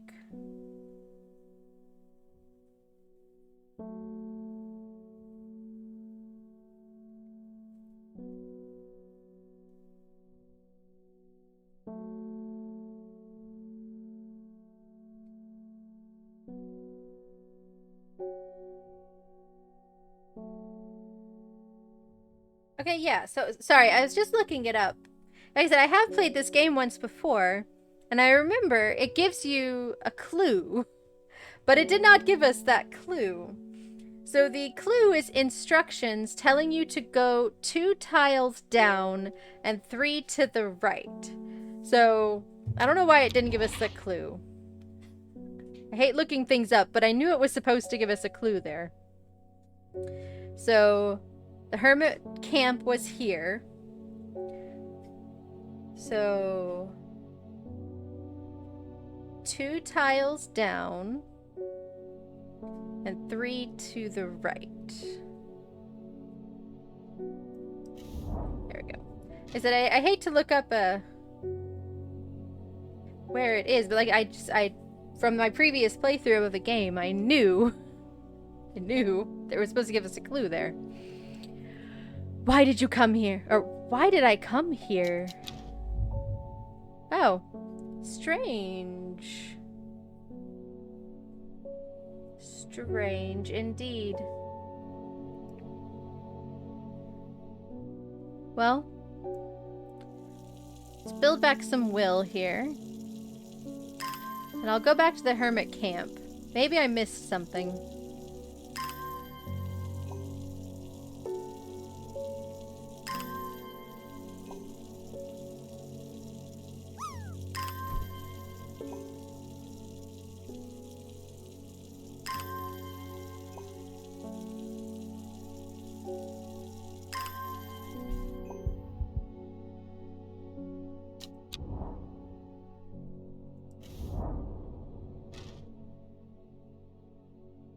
The hermit's camp is easy to find, nestled between 2 boulders above the spring.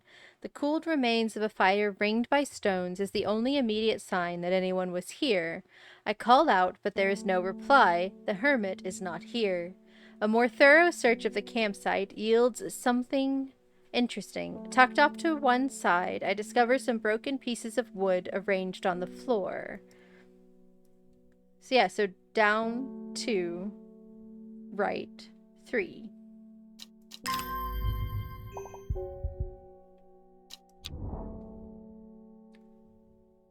One, two. 1, 2, 3. Oh, I clicked the wrong one last time. That was my bad. The camp at the Winster Spring has led me to another camp of sorts, where I am greeted by an eccentric man. Oh yeah, oh, yes, yes, ho ho ho ho, the man says. You must take this, take it, take it. At his insistence, I receive the looking glass he thrusts into my hands. He places an envelope delicately on top. Ho ho, it's no use to me anymore, ho ho, no use. Don't forget the red, the red, the red, the red. Ho ho, ebony. I'm sure he is quite mad. So we got an item and a letter. Completed that. Well, that's interesting.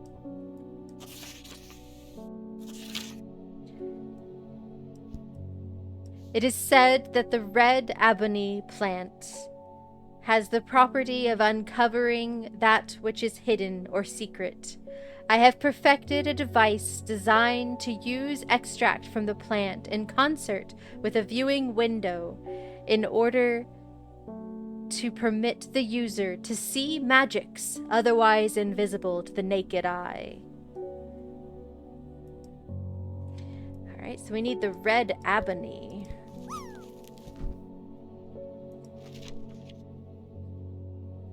Which we have not read about, or we've not learned about yet. So we're going to put these aside, because we don't know how to use it just yet. Right, who's next at the door? Unknown. Your reputation is growing, horticulturist.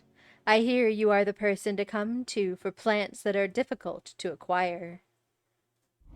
My head feels like it is being torn in two lately. I am looking for some hop heart. Now, if you remember, who was it? Somebody else kept having nightmares about a lady in a jade mask. So we're looking for hop heart.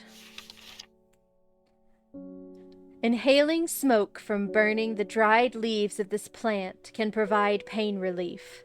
Firm leaves grow up the stems, leading to blue flowers.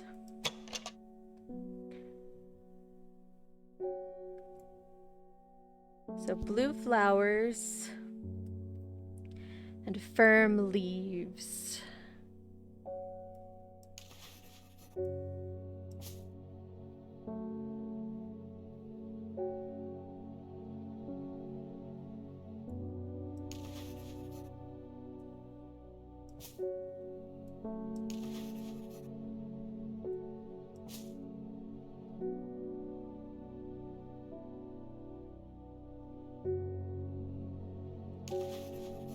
Blue flowers and stiff leaves.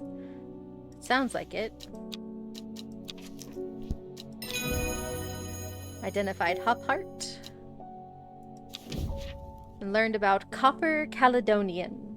This plant has a rejuvenation effect, but most who have tried to benefit from its properties have come to realize that it is a curse, not a blessing. Though you may appear younger, you will quickly become more frail and brittle. The red patches that are often seen growing on it are, in fact, a type of fungus themselves, and not part of the plant.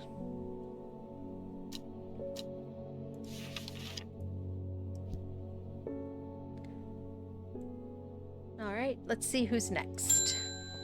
Verona Green. Reuben Ward has called on my unique expertise to aid in his investigation at the Swinside Stone Circle. Unique expertise, ha! He knows how to flatter an old woman when he wants something. I thought about telling him to suck an egg. Gave it a good long thought, actually. But my curiosity has got the better of me. He must be desperate if he's coming to me, and I'll bet they've found something juicy down there. Signs of ritual sacrifice, maybe? I could do with some witchy fig to take with me. So, witchy fig.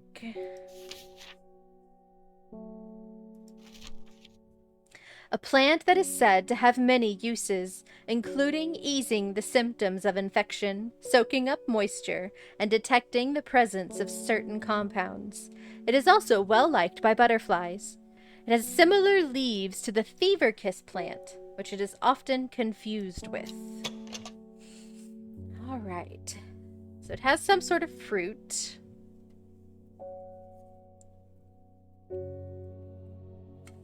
It must have some sort of flower if it's well liked by butterflies.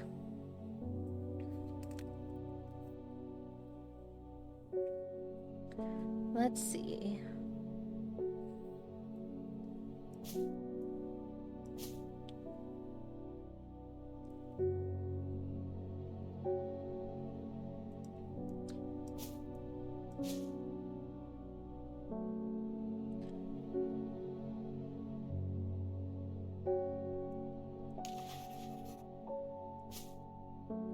That has fruit, but no flowers for butterflies.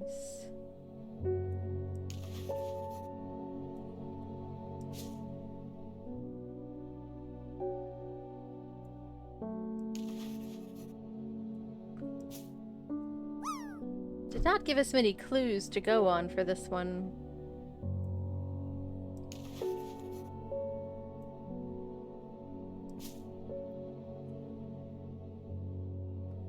That definitely looks like some sort of fruit, though.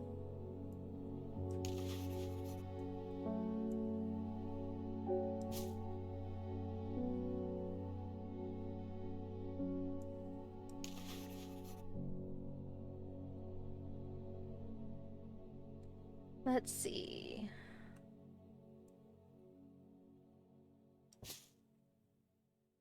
Let's see. What could it be?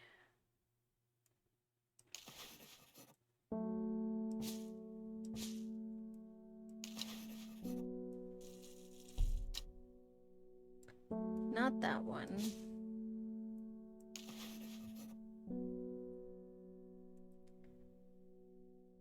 Doesn't look like that. Unpleasant smell.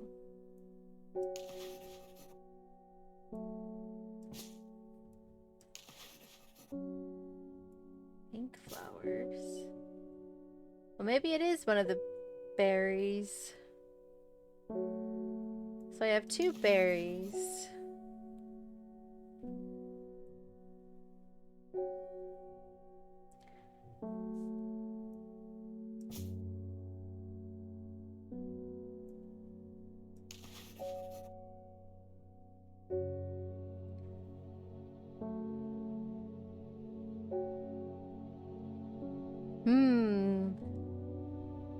This one has me pretty puzzled. Because I think if it's well liked by butterflies, then it would have a flower, but I suppose not always.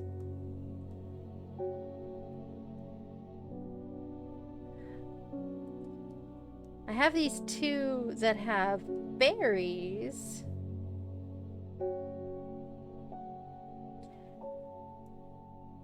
But it doesn't give me any clue as to which one it could be.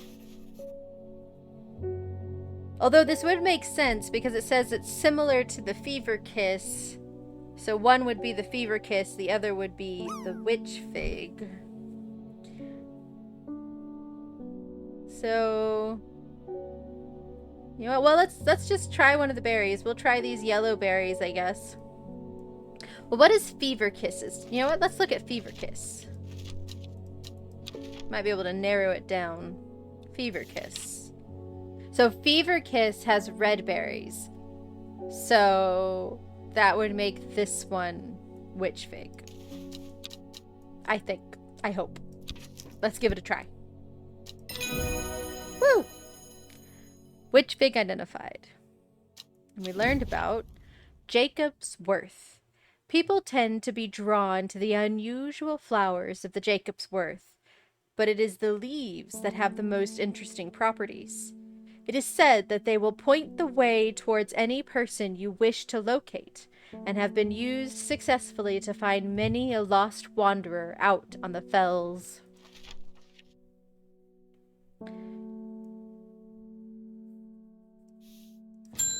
Who's next? Isidore Burbage. I'm on my way to the mayor's office to file an official request that your business license be revoked. You will practice your witchcraft on the residents of Undermere no longer. Well, do you have anything to say for yourself? So this is the jerk that we gave the plant that made him have sores. Oh, I'm going to hold on just a moment. It looks like we're getting ready to start an ad break. And I'm actually going to go ahead and take a short intermission so I can go to the restroom and refill my water. So we'll actually just take a pause here, and we're going to go ahead and take an intermission. Feel free to...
Okay, we are back. My sound back up and going. Sorry about that. I need to find a better warning for my ad breaks. I have something that shows me when they go, but it's not very big or bright.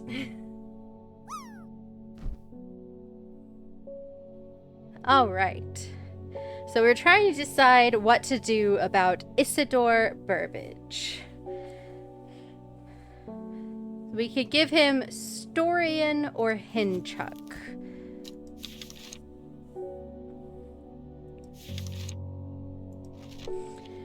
Storian. The dark red fruits should not be ingested under any circumstances, as they are highly poisonous, resulting in insanity and then death. Or we could give him Hinchuck. The fruit of the Hinchuck can have startling effects on memory. Even a small dose can result in short-term memory loss, but in larger amounts it has been known to cause severe amnesia. The tuberous bulb has an we read that part already. Okay, so we can make him forget what happened, or we could kill him. I think let's make him forget what happened. I don't want to kill the dude, he's an asshole, but... So we're looking for the Hinchuck. The tuberous bulb has an unusual structure growing in bursts that give it a striped appearance when cut open. When the outer layer hardens and turns blue-green. So it has a blue-green bulb. So something with a bulb. This has a bulb. It's turquoise in color.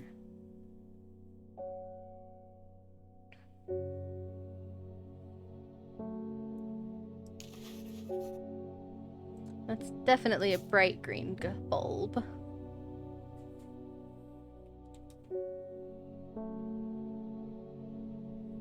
Let's see.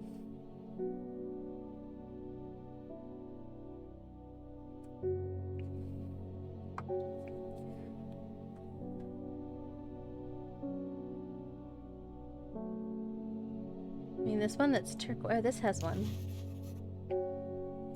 No, that doesn't quite look like a bulb.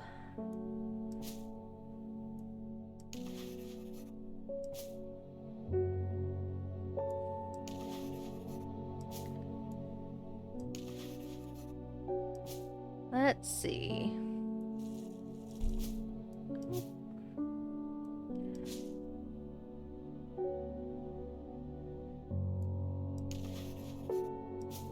I mean, I guess this one that says it's turquoise. Tuberous bulb has an unusual structure. Yeah, that looks like the right shape. Kind of with that little lip up top. It's blue-green. This is turquoise.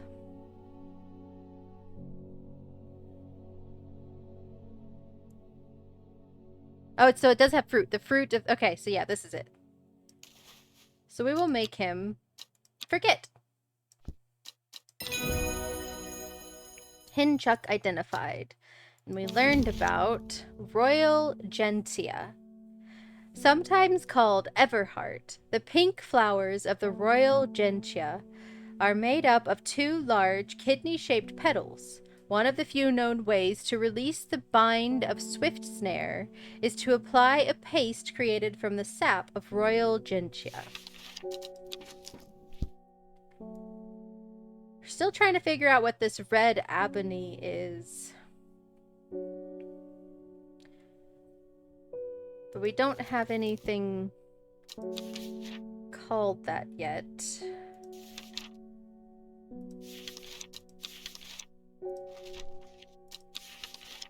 Next page. There we go.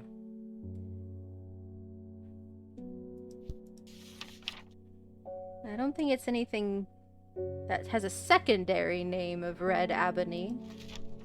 I don't remember reading that on anything.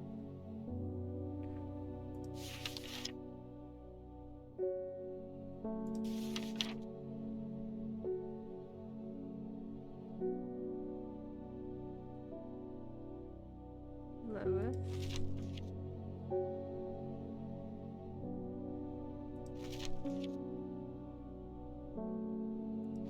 Let's see, anything say it's also called Red Ebony?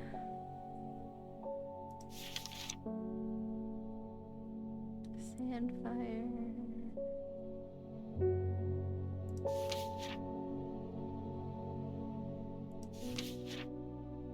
Jacob's Worth. Let's see.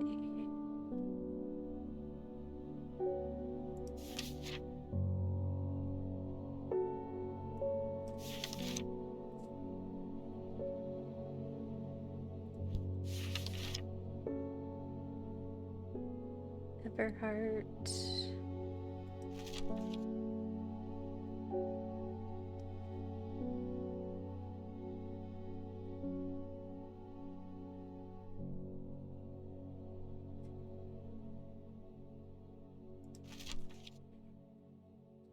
Sun sinking Mount Cap.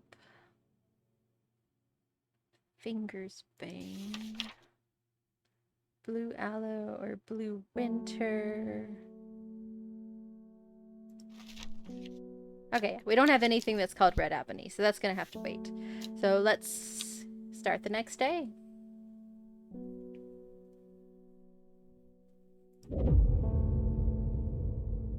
The old man of Coniston looks out across the lake with blind eyes.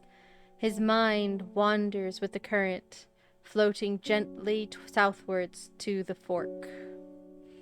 Not long after, the girl left home. Her father wept, but he was so caught up in his own grief that he let her go and did not look for her. Day 6, Wednesday. So we have our clue.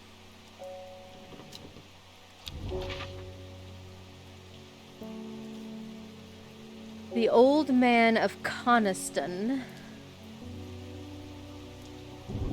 Let's look for Coniston.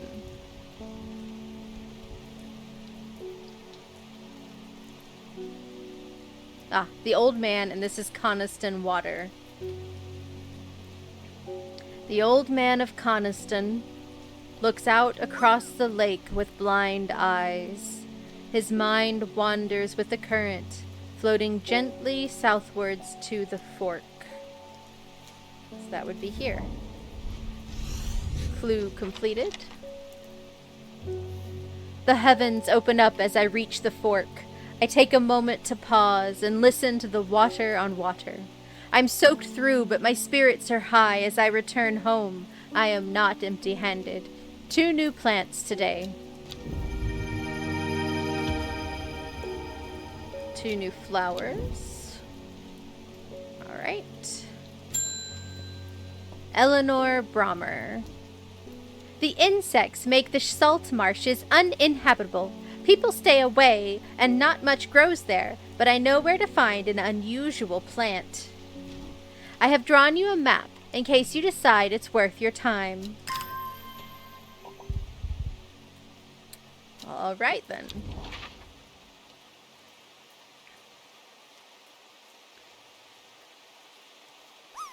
So we need to look for kind of like a big water, maybe a river coming off of it.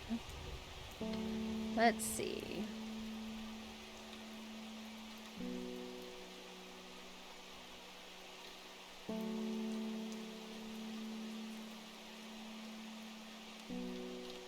No, not quite that.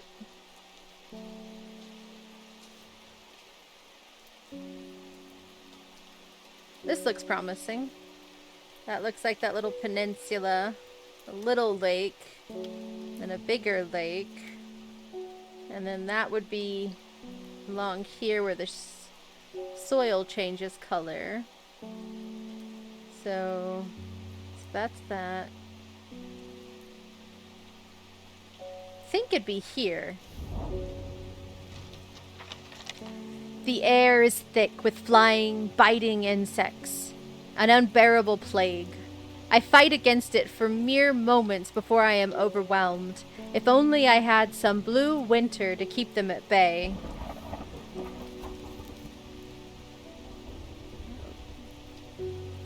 Blue winter was what something else was called.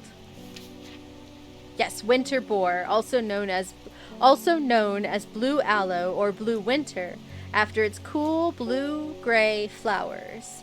Winter boar is a hardy plant often found growing in extreme cold environments.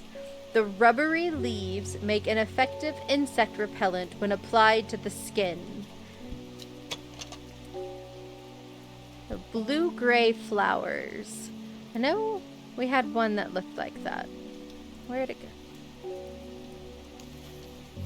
go? Gray-blue flowers with an orange center. I think this is gonna be it. It's the only one we have that has that sort of flower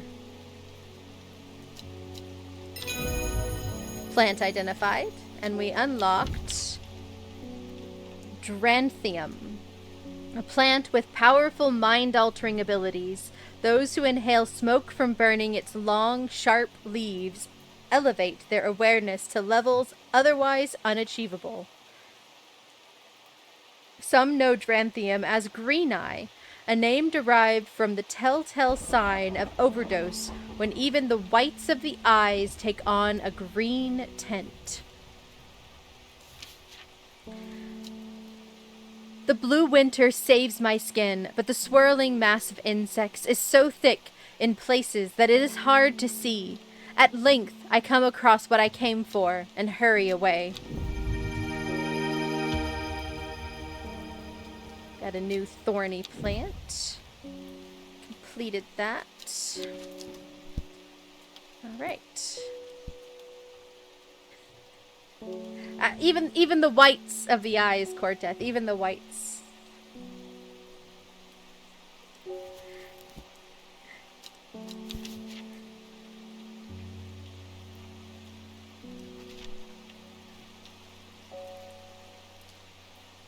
I mean, I could have levels of awareness otherwise unachievable. It's possible. Let's see who's next. Bethany Coleman. Thank you for your help and discretion earlier. The Sisterhood is grateful, but the news that the Arda was poisoned with gilded dendra has everyone worried. The temporary acting Arda is panicking. I probably shouldn't be telling you this, but one of the sisters has gone missing, a runaway called Thea that we took in a few years ago. We're trying to find her, and Sister Charlotte remembered that the Jacob's Worth plant is said to help locate people. So we need Jacob's Worth. People tend to be drawn to the unusual flowers of the Jacob's Worth, but it is the leaves that have the most interesting properties. It is said they will point the way towards any person you wish to locate, and have been used successfully to find many lost wanderer out in the fells. Oh, what's your trivia, Cortez? Eurobeat is primarily an Italian genre of music. True or false? Oh, you went with false.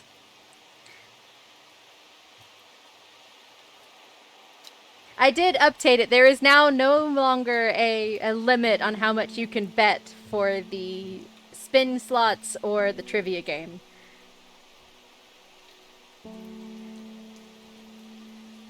Yeah, it pulls from all sorts of trivia genres. Who is the musical director for the award-winning musical Hamilton?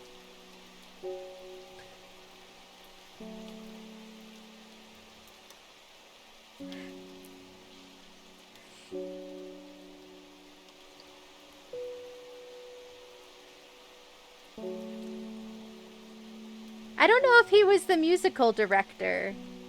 I think he was the... Let's see.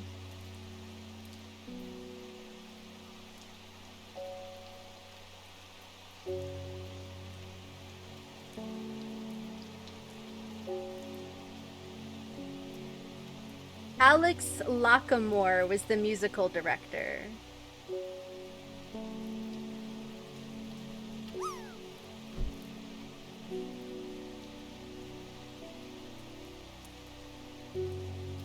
Of the Broadway production of Hamilton.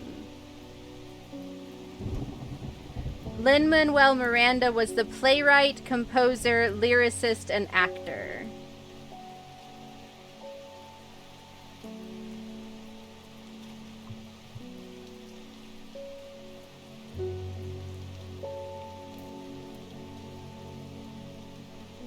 So, Lin-Manuel Miranda was the composer and the playwright, but the musical director was Alex Lackamore.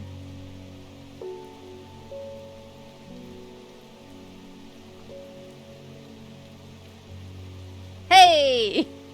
You got one! Good job! Ask about food, that's easy.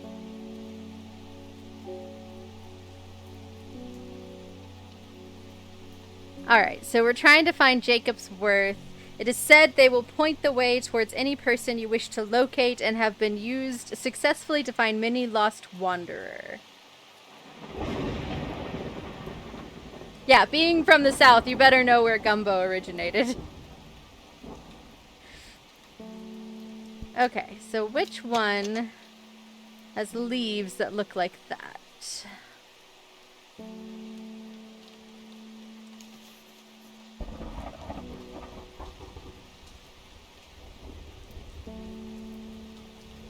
The leaves seem to have a mind of their own. Well, if they point the way towards any person you wish to locate, I'd say that's pretty promising. We'll go with that. Jacob's worth identified. Learned about Solomon's Scepter, also known alarmingly as Hell's Gate, and sometimes Solomon's Scorn. The flowers of the plant are commonly used in witchcraft and other satanic practices. Many sweet-smelling small flowers grow along the stem. Arthur Cook. It's my wife's birthday, and I wanted to get her something special. There was a plant that she used to love as a child, but she hasn't been able to find any in years. It's a sort of bulb-like and has a strong smell to it, but strong in a good way, and oh, the flower is more like lots of little flowers. Okay. Let's see.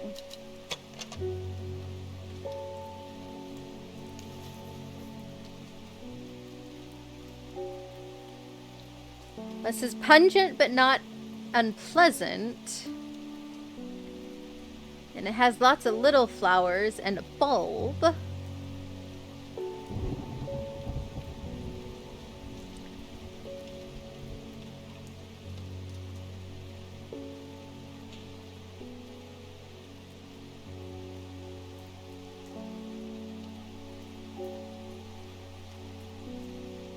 feel like this must be it. That doesn't have flowers. That just has one flower.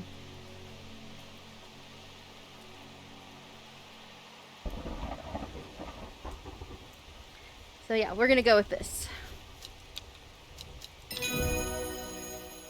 And we are correct. Who's next? Enos Aliford. We've had our eye on you for some time now. Join us. Praise the Dendru. Well, that's ominous.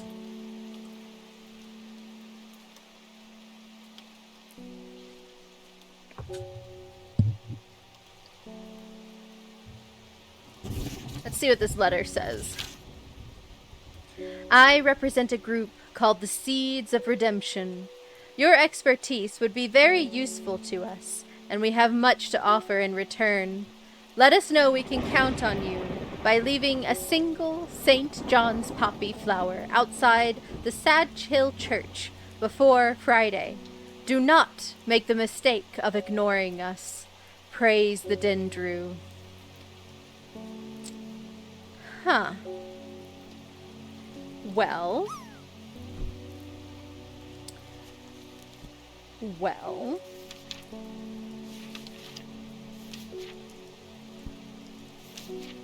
I suppose we could go and talk to them.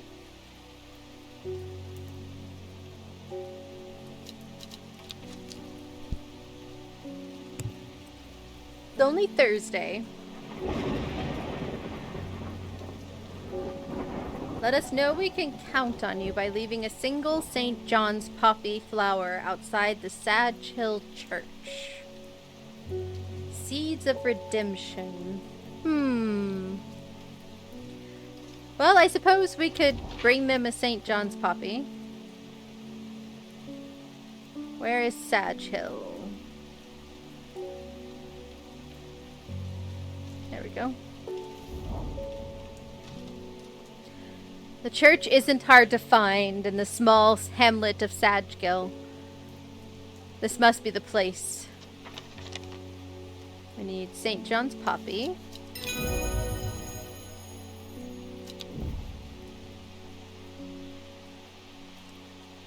Alright. Who's next? Verona Green. I have returned from Swenside. I must admit, I was hoping for more to go on, but there were certainly signs of a ritual having been performed at the stone circle. And the poor victim, well, the less said about him, the better. Reuben had it right, though. Grisly. I have the beginnings of a theory, but I'd like to run some tests on the sample of gilded dendra.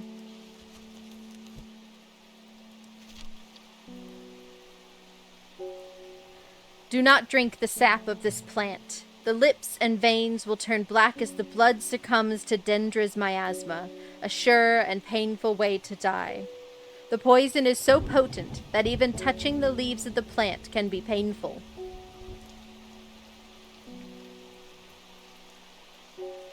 So we're looking for something with big leaves like that we have not identified yet.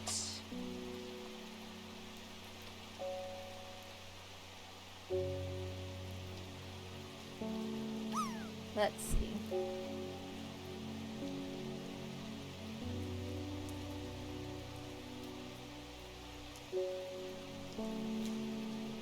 Sorry about that, taking a drink.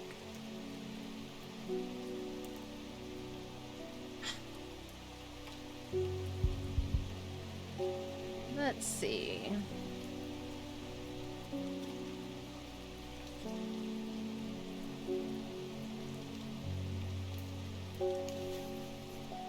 Dark blue petals are soft and feathery to the touch. My fingers ache from handling this plant. So that looks promising. Oh. Give me just a moment. Azar is starting to get a little impatient with me.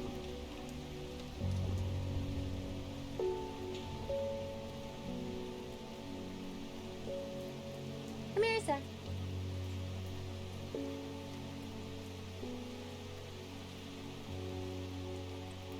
There we go. We're probably going to stop here on after day 7. Because that puts us about halfway through the game. Alright. So this one looks promising.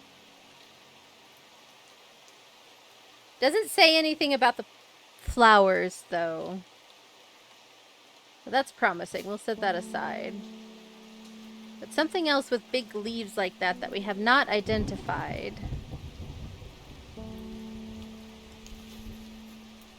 No, those don't look right.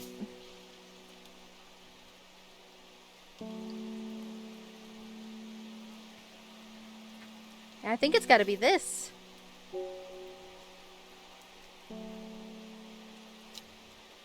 Let's give it a try.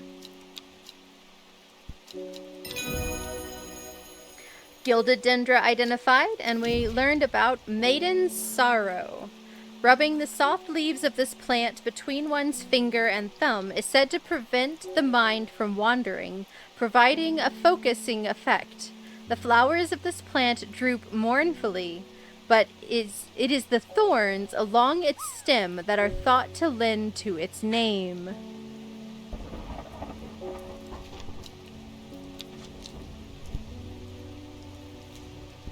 Who's next? Anne Wood. My aunt died 2 weeks ago, and I inherited her house. I have been sifting through her possessions, and last night I found something unusual. In a forgotten corner of the attic, I found a coffin. More unusual still, it was bound by strong vines, so strong that I cannot cut through them. I immediately thought of your shop. You know about plants, right? We need Royal Gentian, sometimes called Everheart. The pink flowers of the Royal Gentian are made up of 2 large kidney-shaped petals. One of the few known ways to release the bind of Swift Snare is to apply a paste created from the sap of the Royal Gentian. Now this one is very definitely this. That is definitely that. Royal Gentian identified, and we learned about Elder Thinium. The petals of this flower can be brewed to create an antidote to Dendra's miasma, a deadly poison that causes the blood to slowly turn black, eventually resulting in a painful death. It has an intoxicating scent similar to that of Solomon's scepter. So an antidote for Dendra's miasma.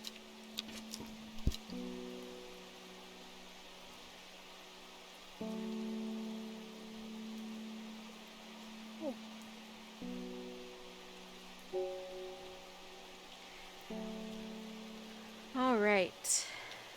So we still don't know what red ebony is. Let's start the next day.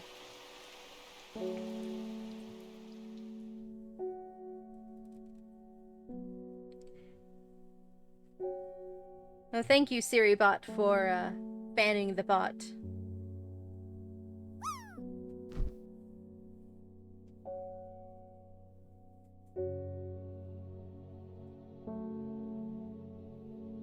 Silly bots. All right. 5 miles south of the tallest but one. 5 miles south of the tallest but one. It grows in peace in the midday sun. Before she left, she returned to her hiding place and carefully retrieved the book. Her excitement building as she did. She couldn't articulate what was so alluring to her about the book, but by now it had become an obsession.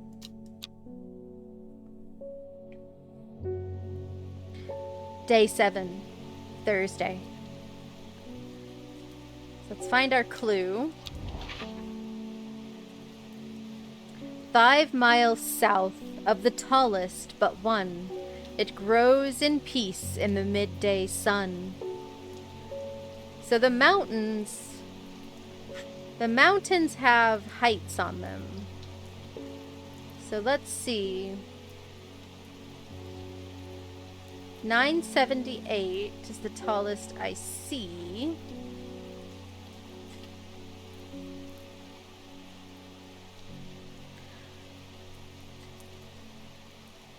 Come here, son.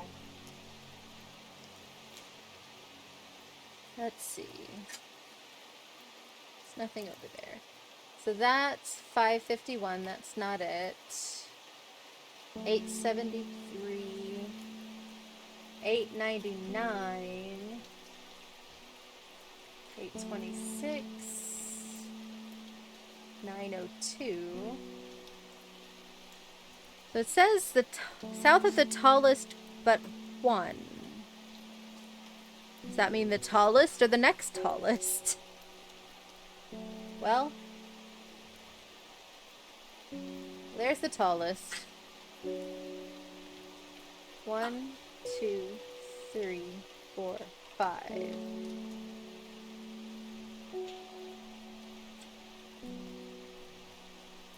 We'll give it a try. Is not correct. Nope. Sorry.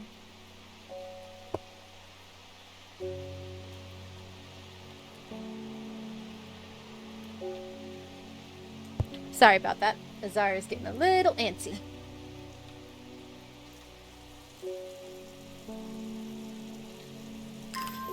Let's get some more back and we'll try again.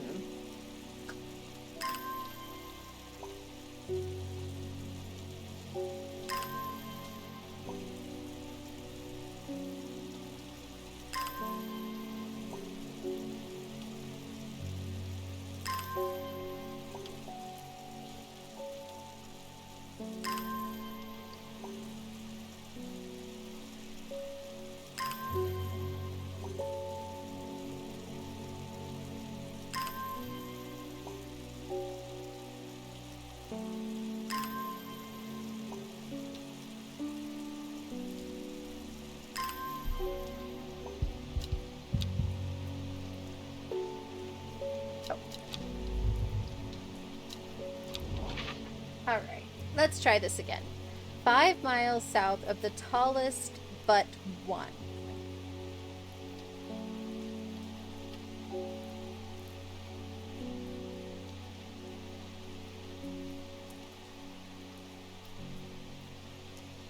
Like, does it mean the second tallest?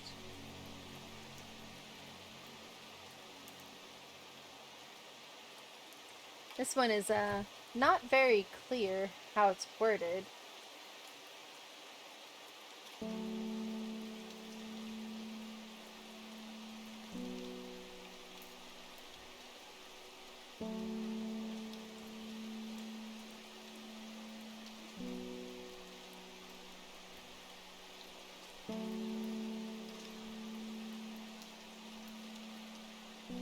Let's see.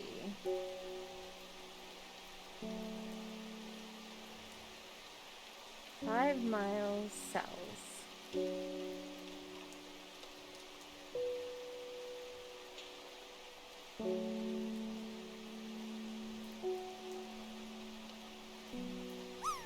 What does that mean? Tallest but one. I would assume the tallest mountain.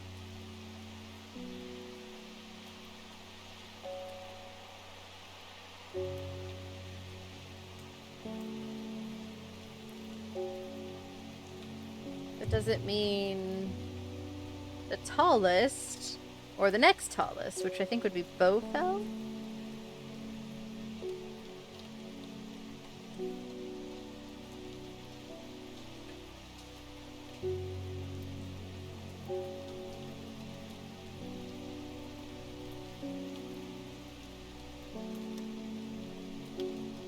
Let's see.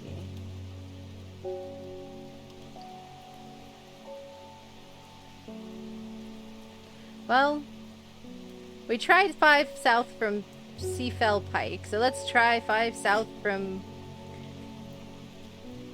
Bowfell. 1, 2, 3, 4, 5. Ah, okay, so it meant the second tallest mountain. Not too great at these clues sometimes. The forest here is lush and vibrant. The bird song feels enchanting, like the call of sirens. Nestled under the undergrowth, under the shade of a birch tree, a plant grows. Oh. Hold on just a moment. Azar is barking. Let me go grab him.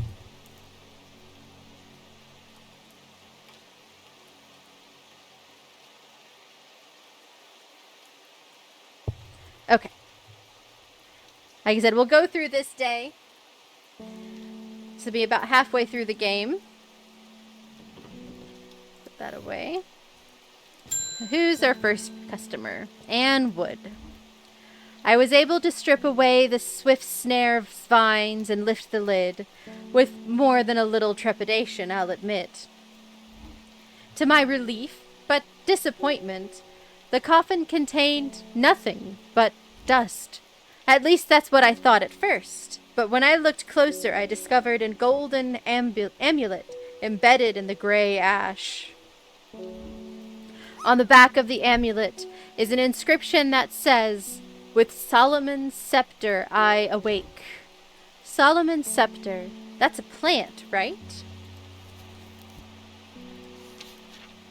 So we need Solomon's scepter, also known alarmingly as Hell's Gate, and sometimes Solomon's scorn. The flowers of the plant are commonly used in witchcraft and other satanic practices. Many sweet-smelling small flowers grow along the stem. Let's see. What do we have that could just be this one?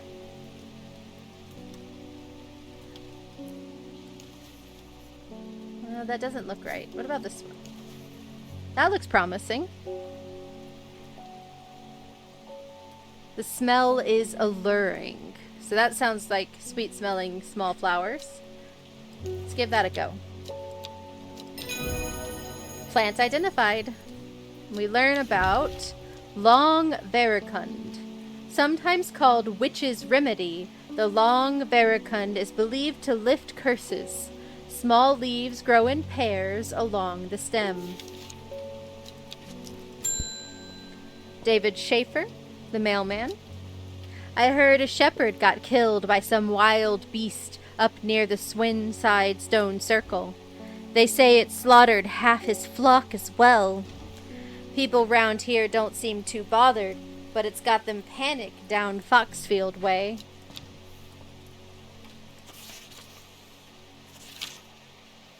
Kentmere Eye. Is that a location? There's Kentmere. Let's go there.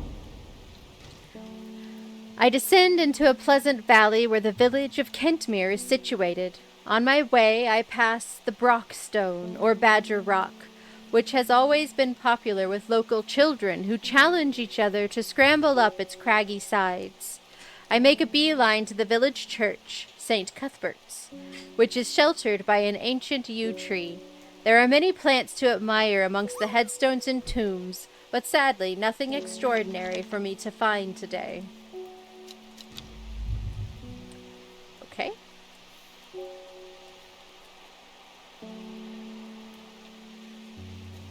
Well,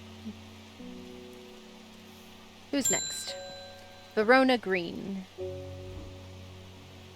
Well, this is getting interesting. I was able to confirm that it was indeed gilded dendra that was used at the Swinside ritual site. That's a worrying sign. It's a plant that is used in several of the darker incantations. And it can't be a coincidence that the very same plant was used to poison the Yarda. There must be a connection between this other murder and the Sisterhood. I need some mental clarity to think it through some more. Some maiden's sorrow would help a lot. Let's see. Maiden's sorrow. Rubbing the soft leaves of this plant between one's finger and thumb is said to prevent the mind from wandering, providing a focusing effect. The flowers of this plant droop mournfully, but it's the thorns along its stem that are thought to lend its name. So it has thorns and drooping flowers.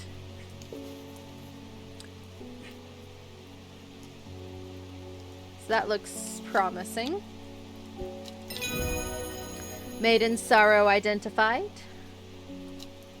And we learn about red ebony. This is what we needed for that device thing. This plant is said to uncover that which is hidden, including buried treasure. Oh.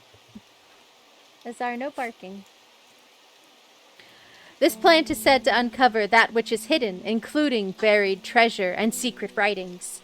The red ebony is extremely rare and not well studied. Blood has been spilled over this plant. which is where the red part of the name is believed to come from, since confusingly, the flower is in fact blue. I apologize for Azar barking, guys. Give me just a moment.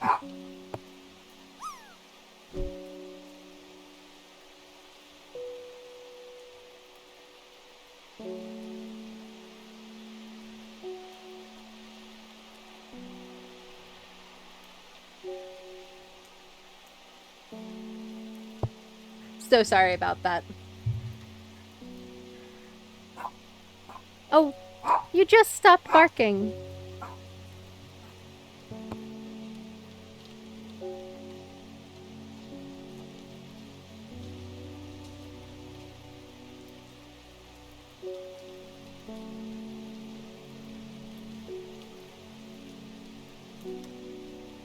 Alright. Again, I greatly apologize. I cannot control sometimes when he gets mad. Reuben Ward. It looks like I'm going to have to make a trip to Blackcomb. Verona noticed something at the Swinside site that has me pondering. A piece of slate with a symbol drawn on it in black. Can't think of anywhere else around there where you'd get slate from. That, and Bradley Miller keeps insisting that he saw something up at Blackcomb. But then again, Bradley Miller does claim that fairies stole his wheelbarrow. If I'm going to spend a night out in the hills, I want to take some eyebright with me. Wouldn't want anyone sneaking up on me in the dark.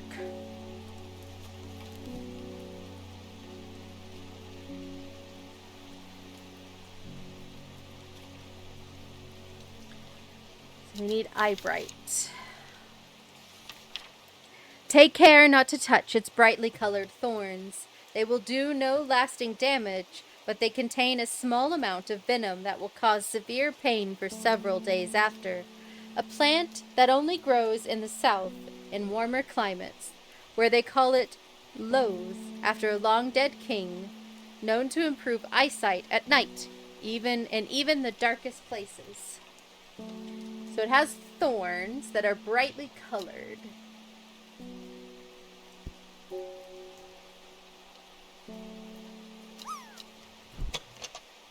So I do have this one.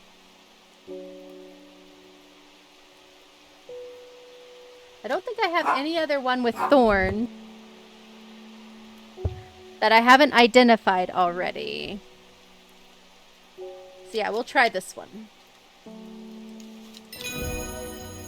Eyebright identified. And we learn about wild coal. The purple berries are recommended by physicians in place of a hair of the dog mentality, as a tonic for those suffering the effects of having drunk too much the night before. There are some who consider wild coal a sacred plant, perhaps owing to its rarity, and claim that it is bad luck to pick berries from it.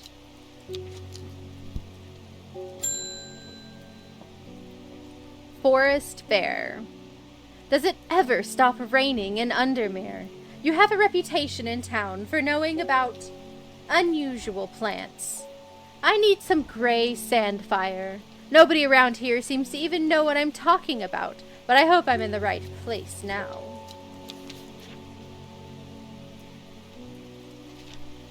Gray sandfire.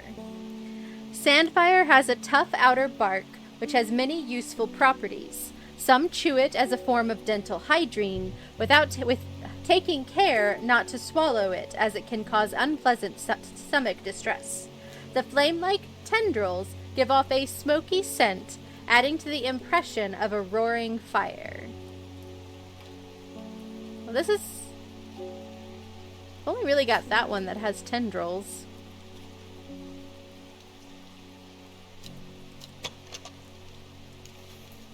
Oh yeah, it smells like wood smoke. Feels like rough glass paper. That looks promising. Gray sandfire identified. And we learn about Ember Soul. Ember Soul is thought to have protective properties. It is sometimes given as an offering to various deities in return for sanctuary. Produces flowers with many petals. Watch out for the leaves. They're razor sharp.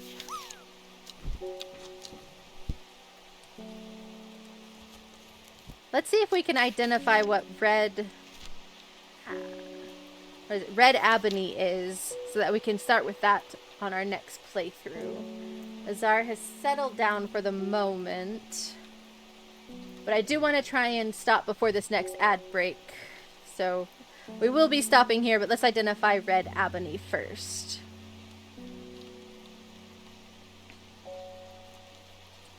It has a large blue flower. This plant is said to uncover that which is hidden, including buried treasure and secret writings. The red ebony is extremely rare and not well studied. Blood has been spilled over this plant, which is where the red part of the name is believed to come from. Confusingly, the large flower is in fact blue. Oh, hey. Large blue flower with a odd protrusion. That looks like that thing. It's a large flower. I think this is red ebony. I'm gonna put a marker on it. I'm gonna make it red since we don't know for sure. Okay.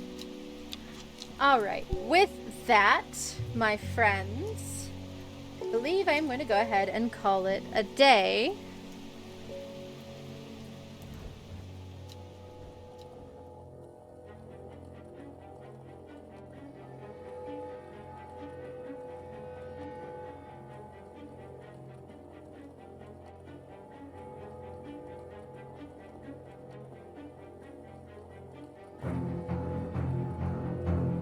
Okay, can anybody hear me? I'm sorry, I just realized that my mic was off on this scene. So I'm gonna go ahead and call it a day. Thanks everybody for joining in, but don't go away just yet, because we will raid out. I always like to spread the love.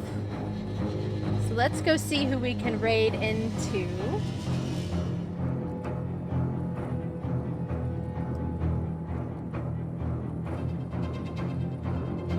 Let's see. Who is live?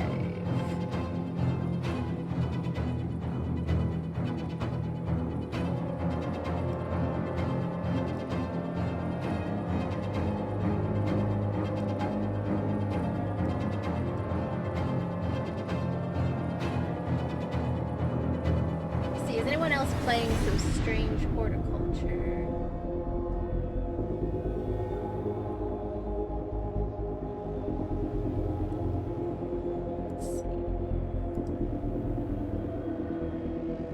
I do not like the raid system on Twitch. Like, this is not easy to navigate.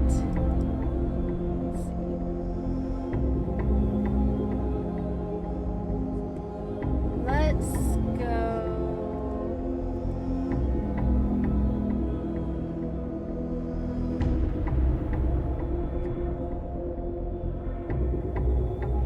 Let's go to... Oh. There was somebody that's also playing Strange Horticulture, but it's an 18 plus, and they've been playing for a while. So let's go right into one of my streamer people I know, a community over at Science Streams. I'm gonna go ahead and do a shout out here in case anybody gets lost in the raid. That happened to me the other day. Good night, Tando. So we're gonna go head over to Science Streams. They're doing an IRL right now looking for mysterious wooden dinosaurs and doing a nature walk. So we're gonna go right out. Like I said, please hang on just a few moments. Let's spread the love. And we'll go check out some science. I hope everybody has a great day, and we'll be playing some more Strange Horticulture on Thursday. Come on back to the tavern and join us then.